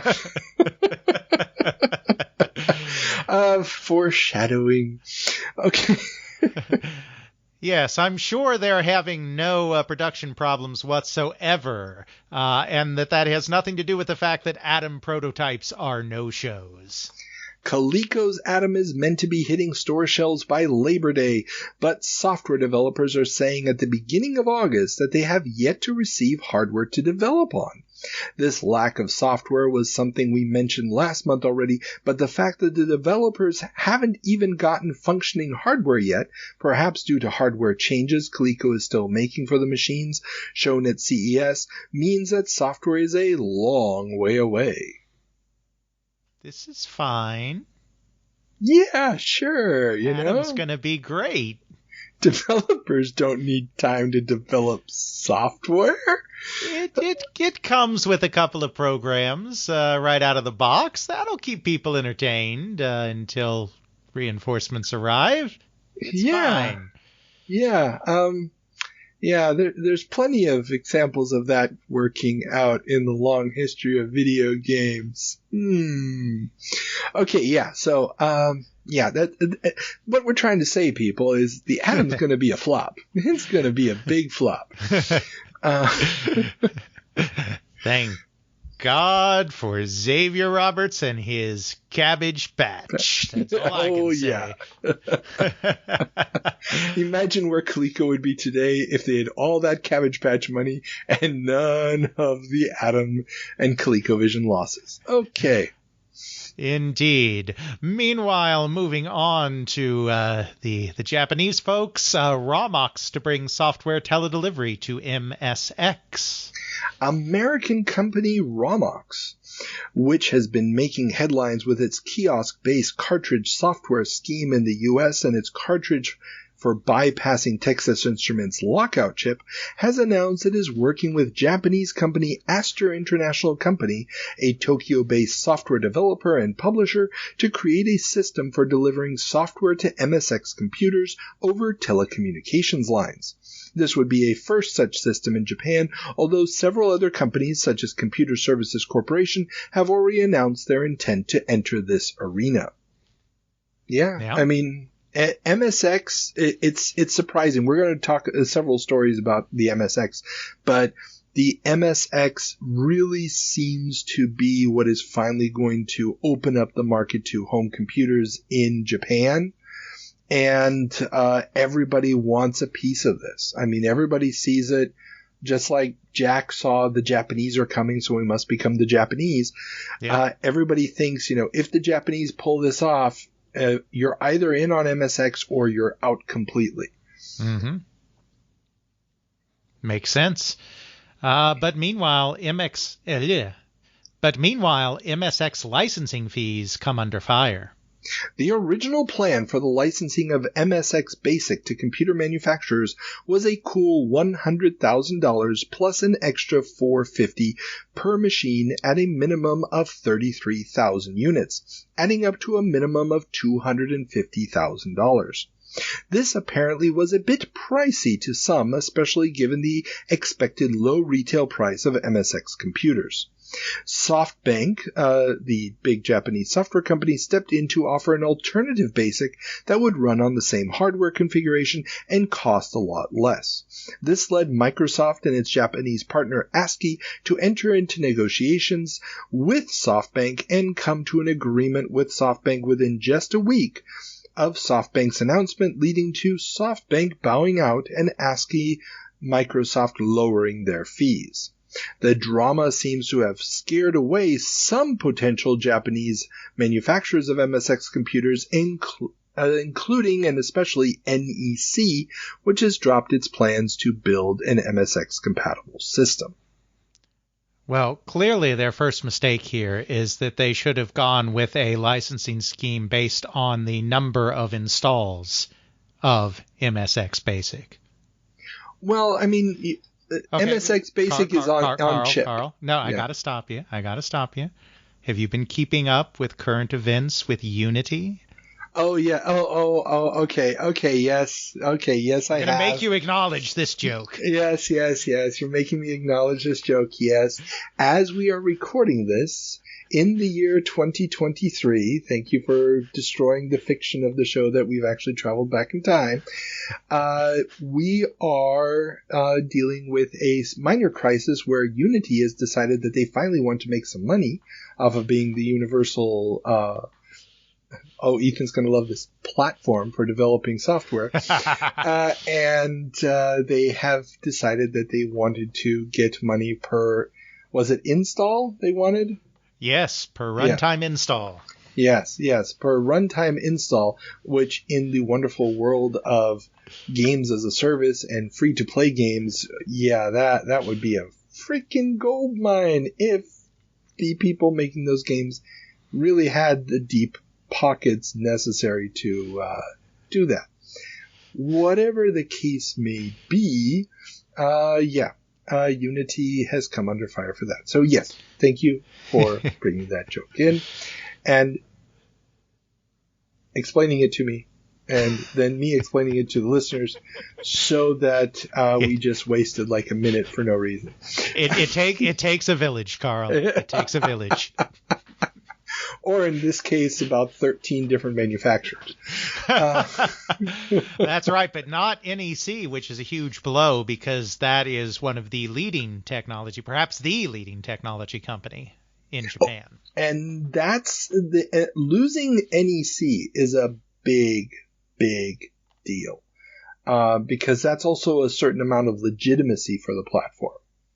Yep. But yeah. But I mean, it comes back to the question and becomes back to the problem, and it's the same problem that Trip Hawkins would face almost 10 years later, which is if you're promoting a standard where everyone else is making the hardware, how do you, as the creator of the standard, make any money on the whole affair? And this was Microsoft's thought of how they could reap a benefit from this standard. Exactly. And $450 on a machine that's going to have to retail for as low as $100 is just too steep. I mean, especially for BASIC. And this is another discussion that's happening in a lot of the magazines this month. A lot of machines are still shipping with BASIC. And there seems to be this growing this growing apprehension about the limited usability of BASIC.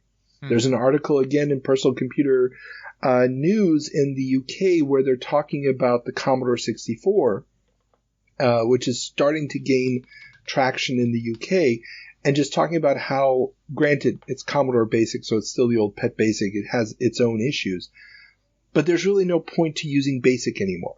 We need to be going to other languages. BASIC is too basic. We've gone past that. And so, yeah, just thinking that you can charge $450 for a copy of BASIC on a $100 machine, it's ballsy at best. Yeah, and it's very interesting, just kind of in the realm of history repeating itself. Obviously, Bill Gates is an incredibly cutthroat businessman, but you would also think he would know better.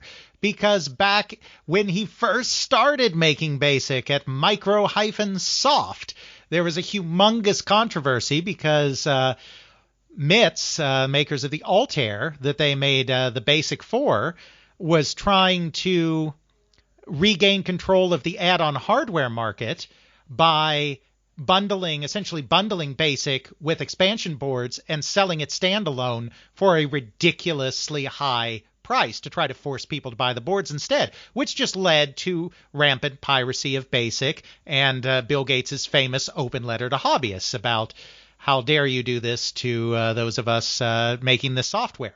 And so you would think that Bill Gates would understand that there's only so much you can charge for BASIC before the people just start rebelling. Well, and I think that the difference here is that the BASIC is going to be on a chip. Sure.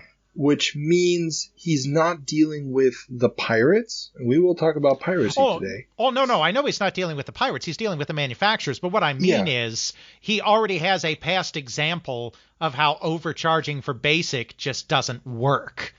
I realize it's a different group that he is overcharging this time. But I think this time he's coming off of his experience with IBM and other computer manufacturers, and he's thinking to himself, you know what? These guys got the deep pockets. These guys are going to be making money off the peripheral devices and all this other stuff.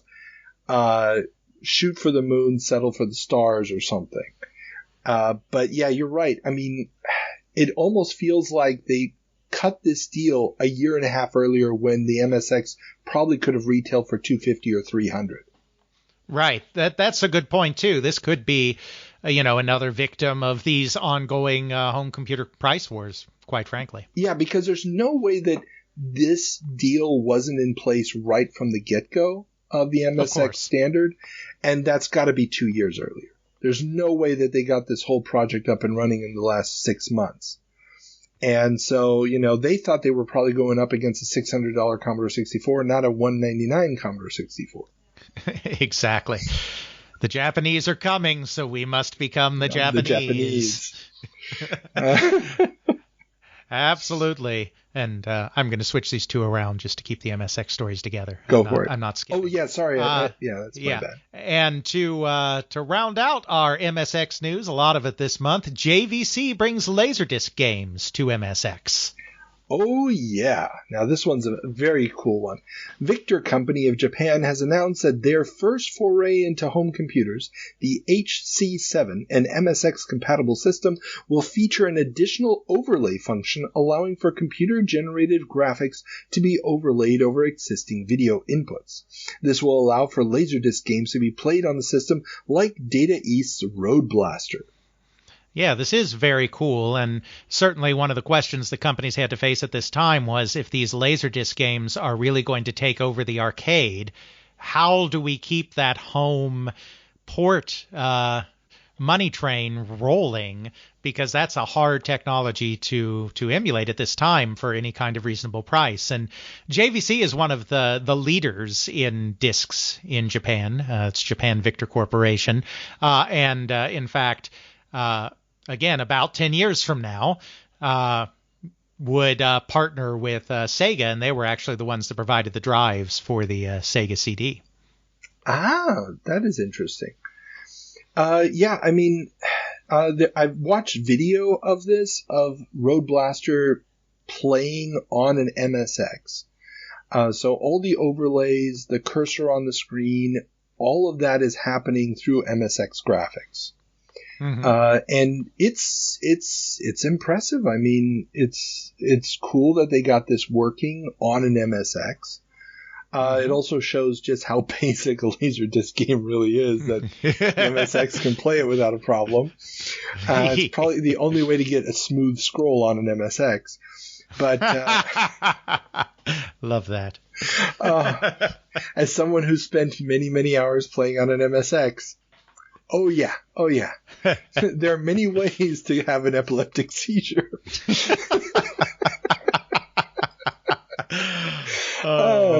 Okay. But we digress. Yeah, we digress as we always do. We will, we will close out our look at Japanese computer news with Japan moves to protect against software rentals. An interim report from Japan's Copyright Council of the Cultural Agency will suggest that copyrightable works such as music, recordings, films, and computer software cannot be rented out without compensating the copyright holders. This comes shortly after copyright protection for software was recognized in Japan, and, if implemented, will make game rentals much harder in Japan than in the West. Yeah, that's very interesting. I mean, certainly, Japan has a more kind of patriarchal government than the United States does. But it's so interesting that they take this such a fast shift from there is no software copyright at all to let's make sure nobody can infringe on copyright in any way, shape, or form. Yeah, when I read this, and this is coming from the Japan Economic Journal, which is an English language business, and I shouldn't say was, it still is. An English language business publication in Japan. And my immediate thought was, okay, how extensive is this? Then I contacted a buddy of mine who used to live in Japan for years, who's married to a Japanese lady, and she confirmed that you can still, rent DVDs and CDs and stuff, or not rent, but lend them out from libraries. So clearly, this limitation doesn't apply to libraries, but to the commercial renting. And we've covered this a couple years ago here on the show when Nintendo was fighting on Capitol Hill to prevent Blockbuster from allowing rentals. This was a big thing that went back and forth. And obviously they lost that battle because games could be rented from video rental stores when those still existed. So it's interesting here. As far as I know, video rentals never take off in Japan. If my memory serves me right, because we talked about it at the time. Yeah. I mean, that just was never an option in Japan. And obviously I don't know the entire legal history, but it wouldn't surprise me. I'm making a small assumption here, but it wouldn't surprise me that it starts here with this so-called white paper. Yeah, that would make a lot of sense. I don't know either, but certainly makes a lot of sense. Yeah. So now let's look at a few more companies, starting with Timex reveals TS2000 details. The U.S. version of Sinclair's Spectrum microcomputer, the Timex Sinclair 2000, should be hitting stores in August or September, according to the UK's Personal Computer News. The system has been expanded a bit with the addition of 2 joystick ports, a cartridge port, a full-size spacebar, and an expanded 8K ROM that adds some features to the included BASIC, which will hopefully not impact compatibility. With an expected retail price of $200, the same as the C64 at this point, the lack of full travel keyboard and limited color will make it a hard sell and possibly a financial debacle for Sinclair, which earns a 5% royalty off of each unit sold by Timex. Timex could have saved themselves a lot of trouble by just transitioning to a doorstop company. Because that's what these Timex computers basically end up being. Oh, yeah. Now, I mean, some people, especially on the low-income area, will get their start with this. American McGee gets his start with computers with an old Timex Sinclair 1000 that he gets secondhand. Very true. But, yeah, I mean, they sold a lot of units back in the day, the 1000s. Yes, they did, before the massive price drops on everything else took hold. They absolutely did.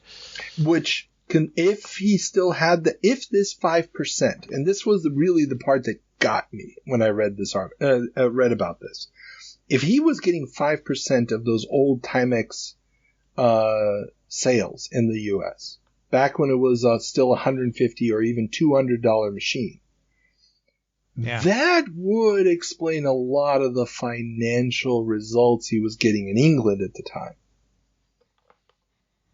So, I mean, I can very well imagine as he's still working on his wonderful electrical mobility device that they're probably, from an accounting standpoint, expecting or at least predicting certain incomes coming from the States off of the 2000.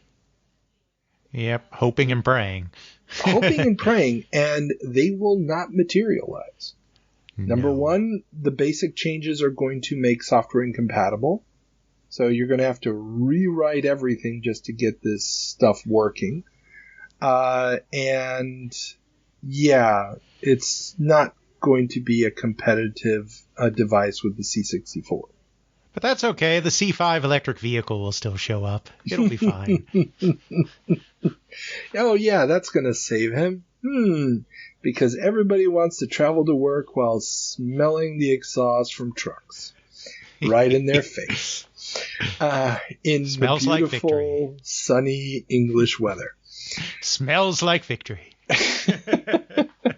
Now, this news comes just as the microdrives are hitting the streets, with early testers noting that the Specky's power supply won't be powerful enough to run more than one microdrive at a time, something the ads clearly don't show because they show multiple drives linked together at once. Yeah. Also, there's no command to copy files directly from one microdrive to the other. You've got to load them into RAM, and then you can download them again to the next one. Also a bit of a problem. And, yeah, we already mentioned previously that the add-on that is required to be able to hook these things up to the Specky also has its own ROM chip with the additional commands, so you can even boot stuff off the microdrives, and that eats up RAM, making a whole bunch of games not functional anymore because of lack of space. Now, there is also some, what they're discovering now is the added networking abilities that are built into the add-on board. Those seem to be nice. You can have up to 60 Speckies all connected to one another, which yeah. And the weekly UK mag Personal Computer News really paints a wonderful picture with each of this month's 5 issues, building a profile of the rollout. The first issue, August 3rd, still talks of pre-release testers identifying bugs but being very happy. Then the initial launch is jubilant, even though 100,000 pre-orders won't be fulfilled by the few thousand drives at launch, and limited cartridge inventories at a whopping £5 each. That's like $15 each. Then the first real tests seem positive, with the final issue of the month bemoaning formatting errors, unreliable reading from drive to drive of the same cartridge, and the need to reboot the drives by unplugging them, something the manual does not encourage. And just to really, like watching a car crash in slow motion, exactly, in real time. Each week it's just comments like, at this point we should probably give Sinclair the benefit of the doubt. And yeah. Good news, everyone. Bad news.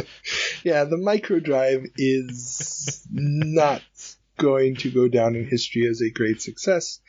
But its greatest achievement will be killing the QL dead on arrival in a year or so. So we'll talk about that when that happens. But yeah. But that's not the only dead on arrival platform, as the Osborne effect is in full force with Osborne cuts jobs, closes factory. Osborne Corporation, makers of the Osborne 1, have decided to close their New Jersey plant, laying off 89 workers and turning it into a distribution center, while their California plant has seen 203 workers laid off, leaving only 523 at the location. Yeah, the Osborne is as good as dead at this point. Yeah, we've talked about the causes in some of our previous jumps, but this is just following it through to the end as it slowly crumbles. Yeah. Nobody really needs a CPM-based luggable anymore. I mean, not in light of the Compaq, but... Well, it's funny you should mention that, because IBM announces plans to sell concurrent CPM. IBM plans to begin selling Digital Research's latest operating system, Concurrent CPM 86, as well as a bevy of productivity programs such as Microplan, Microlink, Milestone, DBase 2, and WordStar. The new operating system will allow these programs to run concurrently and share data between them through text files. IBM is shifting to a more direct sales model through their 9,000 sales representatives at the expense of their current retailers and distributors. Yeah, this is part of IBM's ongoing battle where I think they finally started to realize that they have given Microsoft too much power over their products. And this is the beginning of their attempts to try to disentangle their operating environment from their Microsoft alliance. Yep. This push for CPM, I mean, it's been said in other places, but you really get the feeling they thought people would take MS-DOS and maybe CPM at a 50-50 rate. They probably estimated CPM was a bigger factor going back to all the years CPM had been around. But the reality is, it comes installed with this? Fine. And you're right. They're hoping to take some of the power away from Microsoft, and it's not going to happen. Now, interesting side note on Digital Research, they've also announced the launch of a Japanese version of CPM 86, which they hope will slow down MS-DOS's increasing popularity in Japan, something made more difficult by the MSX standard. There it is again. Yeah.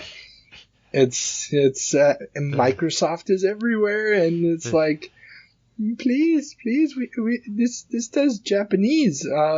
They've had to jump through a bunch of hoops to try to make the Japanese language workable through the keyboards, make it workable in the operating system, make it workable with the screen resolution. And yeah, the screen resolution was the big one.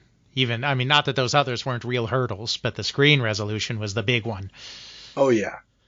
I mean, it's just a monumental effort to try to get that working in a usable fashion. And yeah, and Microsoft's just like, yeah, we do English, and here's MSX, that'll be in English, and we don't care, we're Microsoft. That's right. Basic. Well, okay. Yeah. Meanwhile, kind of rounding out all of this computer price wars news we've been having, Creative Computing begins publishing price list. In a clear sign of the effects of the home computer price war on the market, Creative Computing magazine has begun to publish a current price list of the most common home computers, printers, video game systems, and memory chips. The stark differences between high and low retail prices, effects of mail-in rebates, and discrepancies between original manufacturers' recommended prices and current market realities are often stark, with the TI 99 for a 16K machine going for as low as $98 after mail-in rebate, as opposed to the original list price of $635. The Timex 1000 is down to $34, and the Atari 400 is down to $79 with a mail-in rebate, while the Apple IIe is still selling in some parts for its list price of $13.95 and dropping only slightly to a low of $11.75. Yeah, I mean, $34 isn't too bad a price for a doorstop. I mean, it's a doorstop that's going to last you a few years, you know. But you can play 3D Monster Maze on it. Come on. Okay, that's nice. Yeah. But yeah, the price war is just going freaking insane at this point. Yeah, I mean, nobody's making any money. Even Commodore in the long run ends up destroying itself by doing this, because even though they're making money in the short term, they kill their profitability too. Nobody wins in the computer price wars. It's like a game of nuclear war. Nobody wins. Exactly. Mutually assured destruction. Well, you got one person at the end going, I win in a wasteland. That's right. If you got that reference, okay. And meanwhile, we end our look at the computer industry with a Commodore sues former employees and Atari over VCS add-on. Commodore International has filed a suit against former employees Albert Charpentier, Charles Winterbull, and Robert Yanes, their new company Peripheral Visions, and Atari over claims that the former Commodore engineers, who had been instrumental in the development of both the VIC-20 and C64, had taken proprietary secrets with them when they left. The three are currently working on Atari VCS home computer add-on. Business is war. Jack sues the pants off of everybody that leaves him to start something else, whether he has much of a case or not. This is something that becomes very clear if you read Brian Bagnall's books, for instance, his trilogy on the history of Commodore. Oh yeah, definitely. There's accounts online. They'll put some links to it. That these guys are talking about how they waited until Jack was out of town to leave because they were trying to avoid that confrontation, and then they get pulled back in, and they were just basically ticked off that there were no bonuses for having created these machines, no extra compensation, and what they're creating is going to be the official Atari add-on for the VCS to turn it into a computer, but it's Now he does have a little bit of an argument here because they do work out the basic outline of it while they're still at Commodore. Yeah, which you should never do. No. Leave first. Yeah, but it's the claim that Commodore makes that they would have worked on something like this is absolute nonsense. Absolutely. That's just Jack responding to what he sees as a betrayal. And we'll stay with Commodore a little longer as we move to computer game news, where Commodore announces 70 new software packages. Coming off the back of Commodore's announced plans to become a major force in software publishing that we talked about last month, the company has announced a new bevy of software that includes versions of Microsoft's multi-plan spreadsheet program and Magic Desk, a series of icon-driven productivity programs on cartridge for the C64. And how's that going for him? Yeah, I mean, the Magic Desk is only going to get one entry, which is word processor. Doesn't really make any difference. Multi-plan, it's going to be there, but it's not really all that relevant on the C64. It's really just a move to make TI hurt more. Since TI had shifted to, we're going to make money off the software. We've got a lockout chip. And Microsoft and Commodore is just like, oh, really? Hold my beer. That's right. You never take your boot heel off their neck until they stop squirming. Yeah. But like we already talked about last month, the English newspapers and magazines reacted to this immediately with, this doesn't make any sense. There's no way Commodore can do this. The prices they're offering for the software, nobody would let them publish anything. So yeah, it is nonsense. It's a bluff, but it's a bluff that's going to help put another nail in TI's already very, very closed coffin. Absolutely. Meanwhile, in other news, we have Infocom unleashes Z Machine. Infocom's proprietary Z Machine is making the launch of its existing 7 text adventures on a whopping 13 different systems. From the Apple II to the C64 to rarer beasts like the DEC Rainbow, Trash 80 Model 3, and even the Osborne 1, which will get some love. Yeah, I mean, this is one of the things that really led to Infocom's early success, is that with their just being text adventures and then being able to create their own virtual machine to run them, they could port across everything. And as we talked about earlier in this episode, portability was everything in this early period where there were a lot of competing systems and it wasn't entirely clear who was going to win the home computer wars.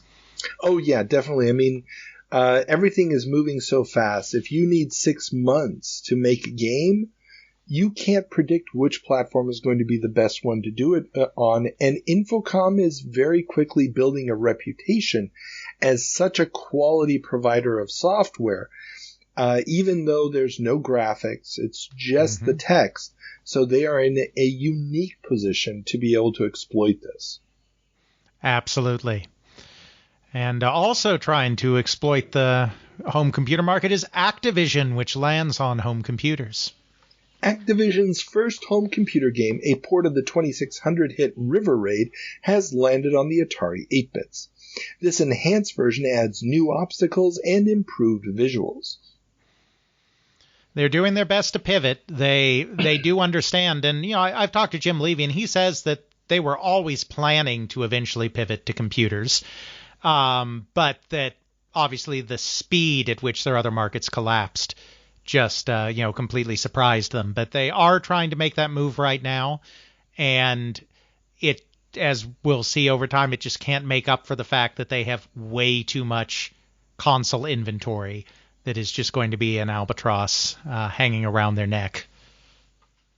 Yeah, I mean, it's not too little too late. I mean, porting this stuff is not going to be that much extra work, I can't imagine, especially since the VCS is using the same CPU basically as the Atari 8-bits, as the Commodore 64, as the Apple II.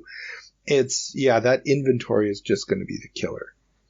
And it's kind of sad because this kind of update to the 2600 game, just like we discussed earlier with Decathlon, where the home computer ports and many of the console ports will get, the second player on the screen and so forth.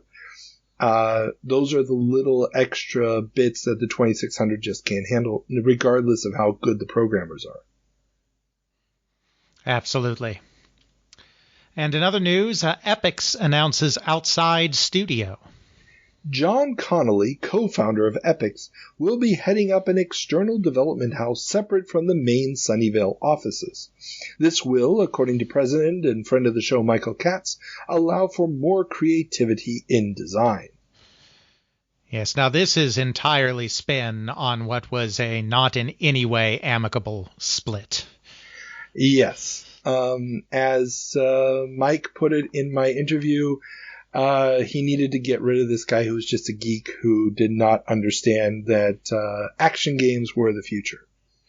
And as John Connolly put it in my interview with him, Michael Katz was not his first choice. He was forced upon him by the venture capitalists, and they had very different views on how the company should be run and what the computer game market should be, and so he felt the need to exit. Yeah. Very interesting and different, but not different portrayals of the same events when you think about it. Yep. So, yeah, Connolly is out, and now Epix really can take on that whole new dimension. That will basically make them the legendary C64 developer that they would become and have the status that they still have to this day. Absolutely. Meanwhile, across the pond, Spectrum Games renamed Ocean. The first ads for UK games publisher Ocean appear in Personal Computer News. Yes, they figured out that maybe if we want to be a broad-based software or computer game company, we shouldn't have a name that implies that we're only selling games that can be used on a single computer model. Yeah. It's interesting that in the actual gaming magazines, the monthlies, we still have Spectrum Games ads. But in the weeklies, they've already moved to Ocean. And what I thought was even more interesting, because I never looked into it, the logo is the logo that they will have until the company ends. That stylized word Ocean with the rounded box around it. They're just doing it in monochrome, but still, it's quite cool that it's already there. Yeah. A couple of savvy businessmen in charge of that company. I mean, they understood brand building, which is really what Ocean was all about, was brand building. Not always just the Ocean brand, often licensed brands, but that was always kind of at the heart of their business. Oh, definitely. I mean, even though programming teams were varied, even though the genres were all over the place, if you were a 8-bit kid in Europe, you were always looking forward to the latest Ocean game. It was just, you recognize that name, even though it was never really a seal of quality. It was always hit or miss, but Ocean was going to have the big name. So, Absolutely. And speaking of big names, here we have Sony teams up with Data East. To help provide software for the recently announced MSX standard, Sony has teamed up with arcade game maker Data East of Burger Time fame to develop software for the new home computer. Yeah, this is something that really gets obscured in the West, but you get a little more of this from Japanese sources, particularly from Revolutionaries at Sony, which has been translated into English, but officially translated into English, but was a Japanese book initially. MSX was actually a major play by Sony to get themselves into the game market. They were really kind of all in on MSX, and it was seen as a really bad failure to breach that space and led to a lot of their hesitancy in later years to try to enter that space again through things like the PlayStation. But they were serious about making a play not just for computers but for games with the MSX standard. And it makes sense seeing what kind of areas they were already in. Mm-hmm. I mean, it's just, I mean, if you're already doing the Walkman, why would you not want to shift into another form of quote unquote teenage entertainment, which is what this is. And the MSX is, the MSX computer I played on it as a kid that belonged to my buddy Danilo was a Sony MSX. And, you know, that, I don't remember seeing any non-Sony MSX computers in Argentina. I mean, they were just, it was one of the bigger brands, and you knew Sony, you trusted Sony. That's just the way it was. Absolutely. Yeah. Now, I don't know exactly what came out of this because Moby Games' entries for the MSX are always a little bit spotty anyway. But right. Data East developed games for the MSX. Most of the ones that pop up are actually European ports, licenses of Data East games that were basically just cheap Spectrum ports to the MSX, which was a standard thing in Europe. And it's really hard to find any information on Sony's MSX stuff as well because, and I think that's because it was seen as such a failure within the company that, you know, they didn't want to call attention to it. They didn't want to talk about it. So it's kind of this buried little history. And Revolutionaries at Sony is one of the few glimpses I've ever seen of that, you know, in English sources. So like I said, originally in Japanese, where it says, you know, they made this big push and it was not a success. Oh, man. Too bad because, yeah. Then again, maybe it was just not a success by the standards of other Sony products. I mean, it's kind of like, you know, Lucasfilm games. It's, you know, yeah, great. It's wonderful you made this money. We make more off of the shampoo, but licensing. But go for it. Who knows? Yep, who knows? Meanwhile, back in the States, Stellar 7 debuts. The game that would establish the company known as Dynamics gets reviewed in the Electronic Games Hotline newsletter this month.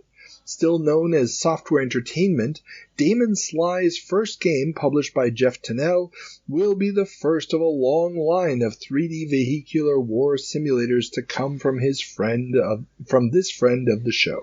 Yes, another one of your interviews there, Damon Sly. And also the original developer and designer of my favorite game of all time, Project Firestart.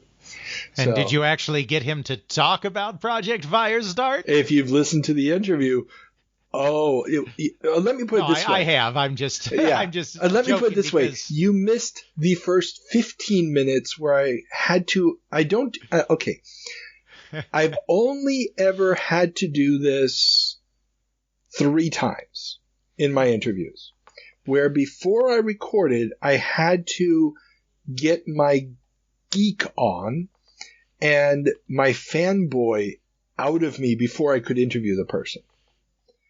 Al Lowe, Leonard Trammell, and Damon Sly. Those were the 3 people where I literally just had to warn them ahead of time. I need to get this out because I will not be able to have a conversation with you otherwise. And so, yes, I geeked out horribly. And the best part was behind him from where he was talking, he had a bookshelf with boxed, properly in plastic containers, preserved copies of every single published game he's had. Nice. And the Project Firestart box is a light blue box that just sticks out. And I was like, that looks like Project Firestart behind you. He's like, yeah. And he started talking about it. It's like, okay, I need to geek out about this. So yes, I basically, I'm not proud of just how much I slobbered all over the man, through the computer. But yeah, that game is right up there for me with Dragon's Lair as turning points in my understanding of what a video game can be. And yes, I know other people will be like, are you kidding me? I was like, no, you weren't there. You had to be there. I mean, yeah, I understand. I understand. But yes, so that is not in the interview, but I still have that recorded on my computer for posterity because yes, do you pull that out when you're feeling blue? Do you just pull out those 15 minutes? No. There's another interview I do for that. Interesting stories about Japanese hookers. I'm not going to say who had those stories, but those are some great stories that I left out of the interview. Well, I have nowhere to go from there, so I'll just say it. Parker Brothers goes big on ads. Oh yeah, Parker Brothers has announced that their ad budget for their electronics division for the fiscal year started June 1st will be $40 million, up from just $14 million 2 years earlier. Most of that money will be spent in the final 2 quarters of 1983. Yeah, Parker Brothers is kind of the last third party that's still trying to make a really legitimately serious go this year. I mean, they have some solid licenses like Qbert coming up, and at this point they're still convinced that they can force a premium, by which I mean full-priced, software market because they have the big hit titles. Well, don't forget Star Wars. Don't forget Star Wars. I mean, they're gonna try to get as much as they can out of that, but they've already had to cancel Lord of the Rings and Incredible Hulk. And this is again one of those weird moments where it's hard to tell where the overlap in publishing is, because it is very likely that this announcement of the budget comes before the announcement of cancellation of games. Mm-hmm. So it's possible that, they announce these budgets before they have to acknowledge that, we're not going to do that. Absolutely. And finally, we have John Shirley becomes Microsoft Prez. The former VP of Computer Merchandising at Tandy Corporation, the mother concern of retailer Radio Shack, has left that company after 25 years to become the new president of Microsoft Corporation. And this is tangentially also an MSX story. We've had a few here because Bill Gates got to know John Shirley because he pushed really hard for Tandy to join the MSX standard, which they didn't end up doing, but he was dealing with John Shirley on that. And then the first president he had hired, Jim Town, he just did not get along with at all. They didn't know each other. They couldn't form a working relationship. And so when that failed and Town was thrown to the door, he wanted somebody that he was already comfortable with. And so he brought in Shirley. And Shirley was a great contrast to Bill Gates because he was more laid back, more calm, more quiet, but still a very hard-nosed businessman, and also understood organizations in a way that Bill Gates didn't. And he really is the one that in many ways turned Microsoft into the business it is today, because he gave it the structure and the discipline that they needed. He moved Steve Ballmer into marketing where he wasn't before, and then that was the absolute right place for him. And he completely changed how they manufactured and sold their product. They were, at the time he joined, they were doing annual sales projections and figuring out what they would manufacture based on annual projections. And he shifted production to being based on 90-day projections instead, which really eliminated a very bad inventory problems that they were having. So just a little taste of John Shirley and Microsoft there. Yeah, I mean, I don't know all the history of what he did there. I know that he's a key figure in the evolution of the company. And it makes sense. I mean, this is a guy with, he worked at Tandy almost longer than Bill Gates is alive at this point. So it just makes perfect sense that he would come in and be the adult in the room who understands this market, understands how it all works. And, And let's also face it, the TRS-80 line, they just introduced a new one, I think the Model 12 or something. They've lost their compass. The TRS-80 lines of computers are getting less and less compatible with one another. Their purpose in the market is becoming less and less. They are not on the ascent until, of course, the Tandy 1000 comes out in a few years. So this move makes perfect sense. Absolutely. All right, let's talk about the online world. Games Network hits the stock market. The Games Network, the soon-to-launch cable TV network-based online game delivery service out of California, has launched an IPO. Nearly 2 million shares were sold at $2 a share. $2 a share. Wow. Well, again, I have a almost completed interview with Larry Dunlap, the co-founder of the company. And I do need to finish that at some point. But, yeah, $2 a share is not what they wanted to sell the IPO for. It is what they have been forced to sell the IPO for because they have run out of money. And, they've also announced a delay of the product's rollout to December to improve the product, quote unquote. And it has been revealed that the system will feature a number pad in addition to firing keys and a 64K of RAM. As far as we can tell, it's basically an Apple II clone with a simplified keyboard for playing the games. And W.H. Smith in the UK has announced that they have signed a deal with them to launch the system in the UK as called The Window, and they're hoping to get it live by next summer. Good luck with that. Yeah. The system is going to die. It's never going to properly launch. There was a test market, but it will never properly launch. And it will mainly be because they will run out of money before they can pick up the goods from the docks. And the systems will simply be shipped back to Taiwan where they were manufactured, never to be seen again. But again, it's an extremely interesting story, some very interesting personalities involved with it. Like I said, hopefully I can finally finish that interview with Mr. Dunlap.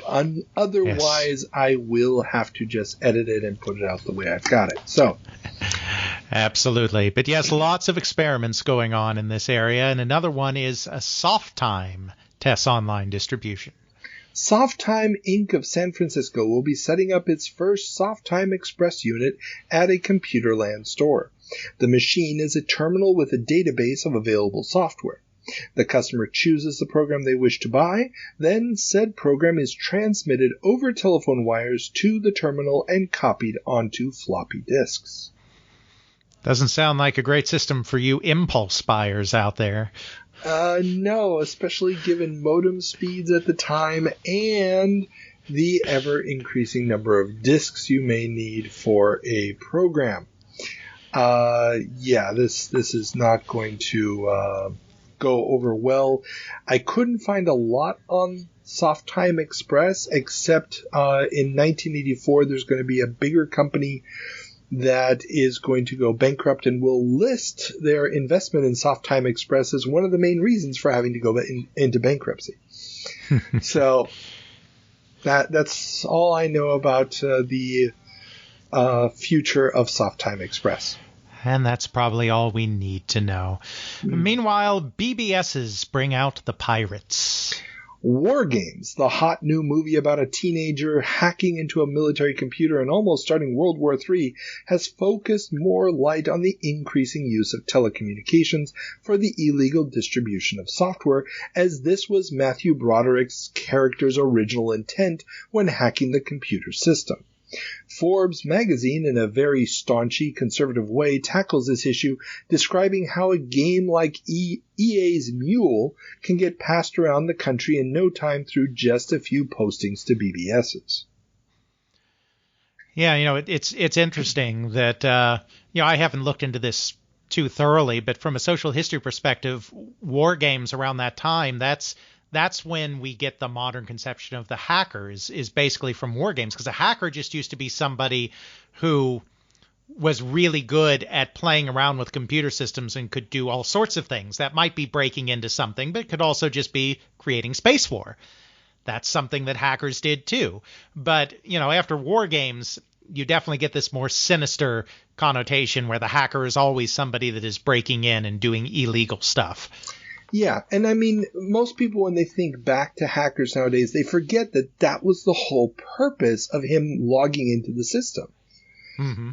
Because he sees an ad in the magazine that, these new games are coming and he wants to get access to them. So he logs in and he's looking through the files, looking for these, and thinks that he's downloaded a game when in reality he's accessed the launch codes. Now, of course, Forbes' title for this article was Gilded Youth, Jaded Youth, which, it's just terrible.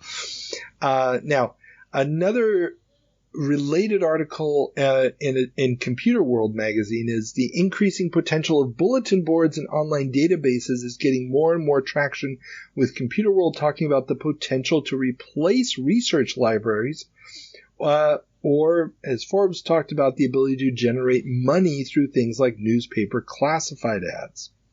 Online advertising, that'll never work. Exactly. It's interesting that Forbes focuses on this. Computerworld is the geek set. They're thinking research libraries. That's great. Right.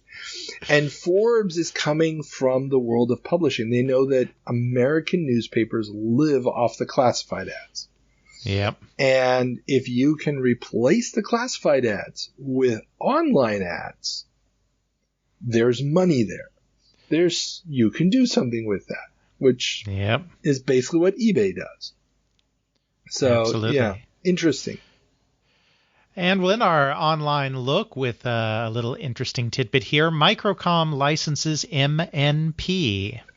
The Microcom Network Protocol, a system for error correction for modem communications, will be licensed by modem maker Microcom to various companies including VisiCorp, Apple, and GTE Telenet. The MNP standard will become an industry standard in the later half of the 80s and into the early 90s. There you go. Yeah. Well, and this was interesting because we're starting to see standards. I mean, we talked so much today about the MSX. We've talked about how CP/M has been killed by MS-DOS as a standard. Standardization for protocols for networking. Mm-hmm.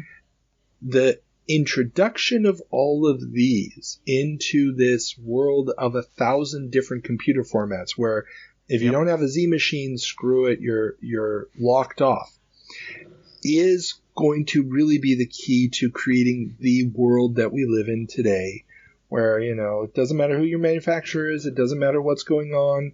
You can have an iPhone or an Android phone, or any other mobile platform, quote unquote. Okay, yeah, I just threw that in. And they'll all work together because they're underpinned by certain standards. And the fact that these guys are not going to make the modems, but they're just going to sell the standard. That's a new business. And I thought that was an interesting little tidbit. I agree. It's another piece of the puzzle. Yeah. And speaking of standardization, as we turn our attention briefly to the retail sector, Softwareland wants standardized UPCs. Oh, yeah. Softwareland, a chain of software stores in the southwest of the USA, is urging the software industry to agree on a standardized barcode or UPC system like the grocery industry has. This, according to company president Taylor Coleman, would increase the efficiency of purchasing software at retail. I can see that. Yeah, it makes sense. I mean, I don't know how efficient you need to be, as opposed to a grocery store where you have to move 50 items through per customer. But it absolutely makes sense. Standardization breeds efficiency. Well, I mean, I can see it from the point of view of if you're a single mom and pop shop, you probably don't care. If you're a retail chain with a dozen stores and a central depot, now you want that standardization so you can have a computer database that's scannable. You're like, oh, our store X needs a copy of Jumpman. Which other stores got it? This store's got it. Send it over. Right. That's really hard to do unless you can scan everything. And it also speeds up inventory so you can figure out what your shrinkage is. Absolutely. Yeah.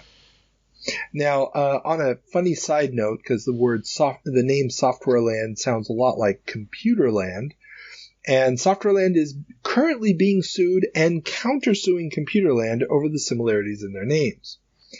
Not quite sure how this lawsuit ends up turning out, but it is just kind of funny that Softwareland is getting sued at this point. Absolutely. It's a shame that there wasn't a third company that decided to call themselves Computer Software Land, just to make things extra fun. Yeah, that would have been entertaining, or just Hardware Land.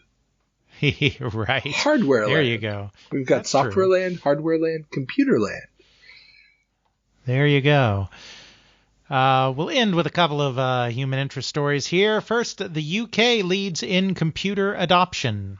According to an IPI survey, the UK had the highest per capita sales of microcomputers in 1982, with a 5.7% penetration to the US's 5.1%.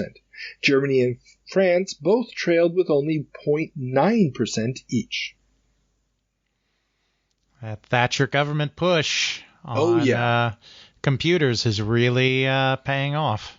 It's really paying off in the sales of the machines. There were some interesting articles because the UK government has been trying to institute training programs, especially for essentially the youth that did not finish their A-levels, the people leaving school at 16. And those are unfortunately coming under fire as being woefully simplistic and not really preparing anybody for an actual career in the ever more complex world of computing. So, unless you're going to program some games for 8-bit micros, the BBC probably isn't your gateway to a future career in high tech. No. But, it's one of those things where you're right. The Thatcher move is really pushing it. Now, Germany and France are going to pick up considerably over the next couple of years, but they're coming into it just a little bit slower than everybody else. Yes, well, France is too busy playing around on their Minitels to notice. That's true. I mean, if you count the Minitels in, France is probably leading the charge here, but, this was coming from the Commodore News, so their internal newsletter where everything is rah, rah, rah Commodore. So yes. We'll take this with a grain of salt. Absolutely. And finally, gamer begins to enter the vernacular. It's definitely not the first time it's been used, I'm sure, but Arnie Katz and co. over at Electronic Games have apparently dropped the term arcader in some of their writings, and the word gamer has replaced it when discussing things like the actions a player takes while playing a game. A small but subtle shift in the evolving language of the hobby. And the evolving sales channels of the hobby as well, where everything was so focused on Coinop and everything else was seen as somewhat inferior to that, mostly ports. And now these other segments of the video game industries, plural rather than singular, are starting to come more into focus. And so it doesn't make sense to just talk about arcaders and arcades anymore. Exactly. Now, they're still using the word for certain reviews and stuff, but Gamer kept popping up more and more and more in the publications this month. So yeah, arcade is just not as relevant as it used to be. Go figure. Okay, that's it. We got through it. It's not as bad as last time, but still a hefty month. Things are happening. Yeah, which means, Alex, you have one more job to complete, which is to choose the word of the episode. Well, I think the word this time around definitely has to be MSX. We had many different stories. Yes, we had many different stories focusing on that. It also speaks to the wider happenings in the home computer market that are becoming increasingly fragmented and dire, and you have MSX trying to come in and unify all of that, only to get sucked into some of the same pressures that are hurting all of those other companies. This is definitely a month where everyone is thinking about the MSX. The Japanese are coming, so we must, Carl, become the Japanese. Very, very true. And their frontal assault with the Spectravision has Roger Moore. I mean, that's right. James Bond is actually the one selling it to us. So, it's got to be high tech. That's right. Absolutely. Yeah. Okay. Remind everybody where they can find your fine work. As always, they can find me at They Create Worlds. That's the podcast. That's the name of my first book, They Create Worlds, the story of the people and companies that shaped the video game industry. And the podcast is available on all of the major podcast sites. You can also see it directly at theycreateworlds.com. And the book is available from all the major online retailers and direct from the publisher, CRC Press. Excellent. And as always, everybody, comments are welcome. Give us a thumbs up or whatever else in whatever format you're watching this. So follow us on the YouTubes and the Twitters and all that good stuff. And until next time, have fun.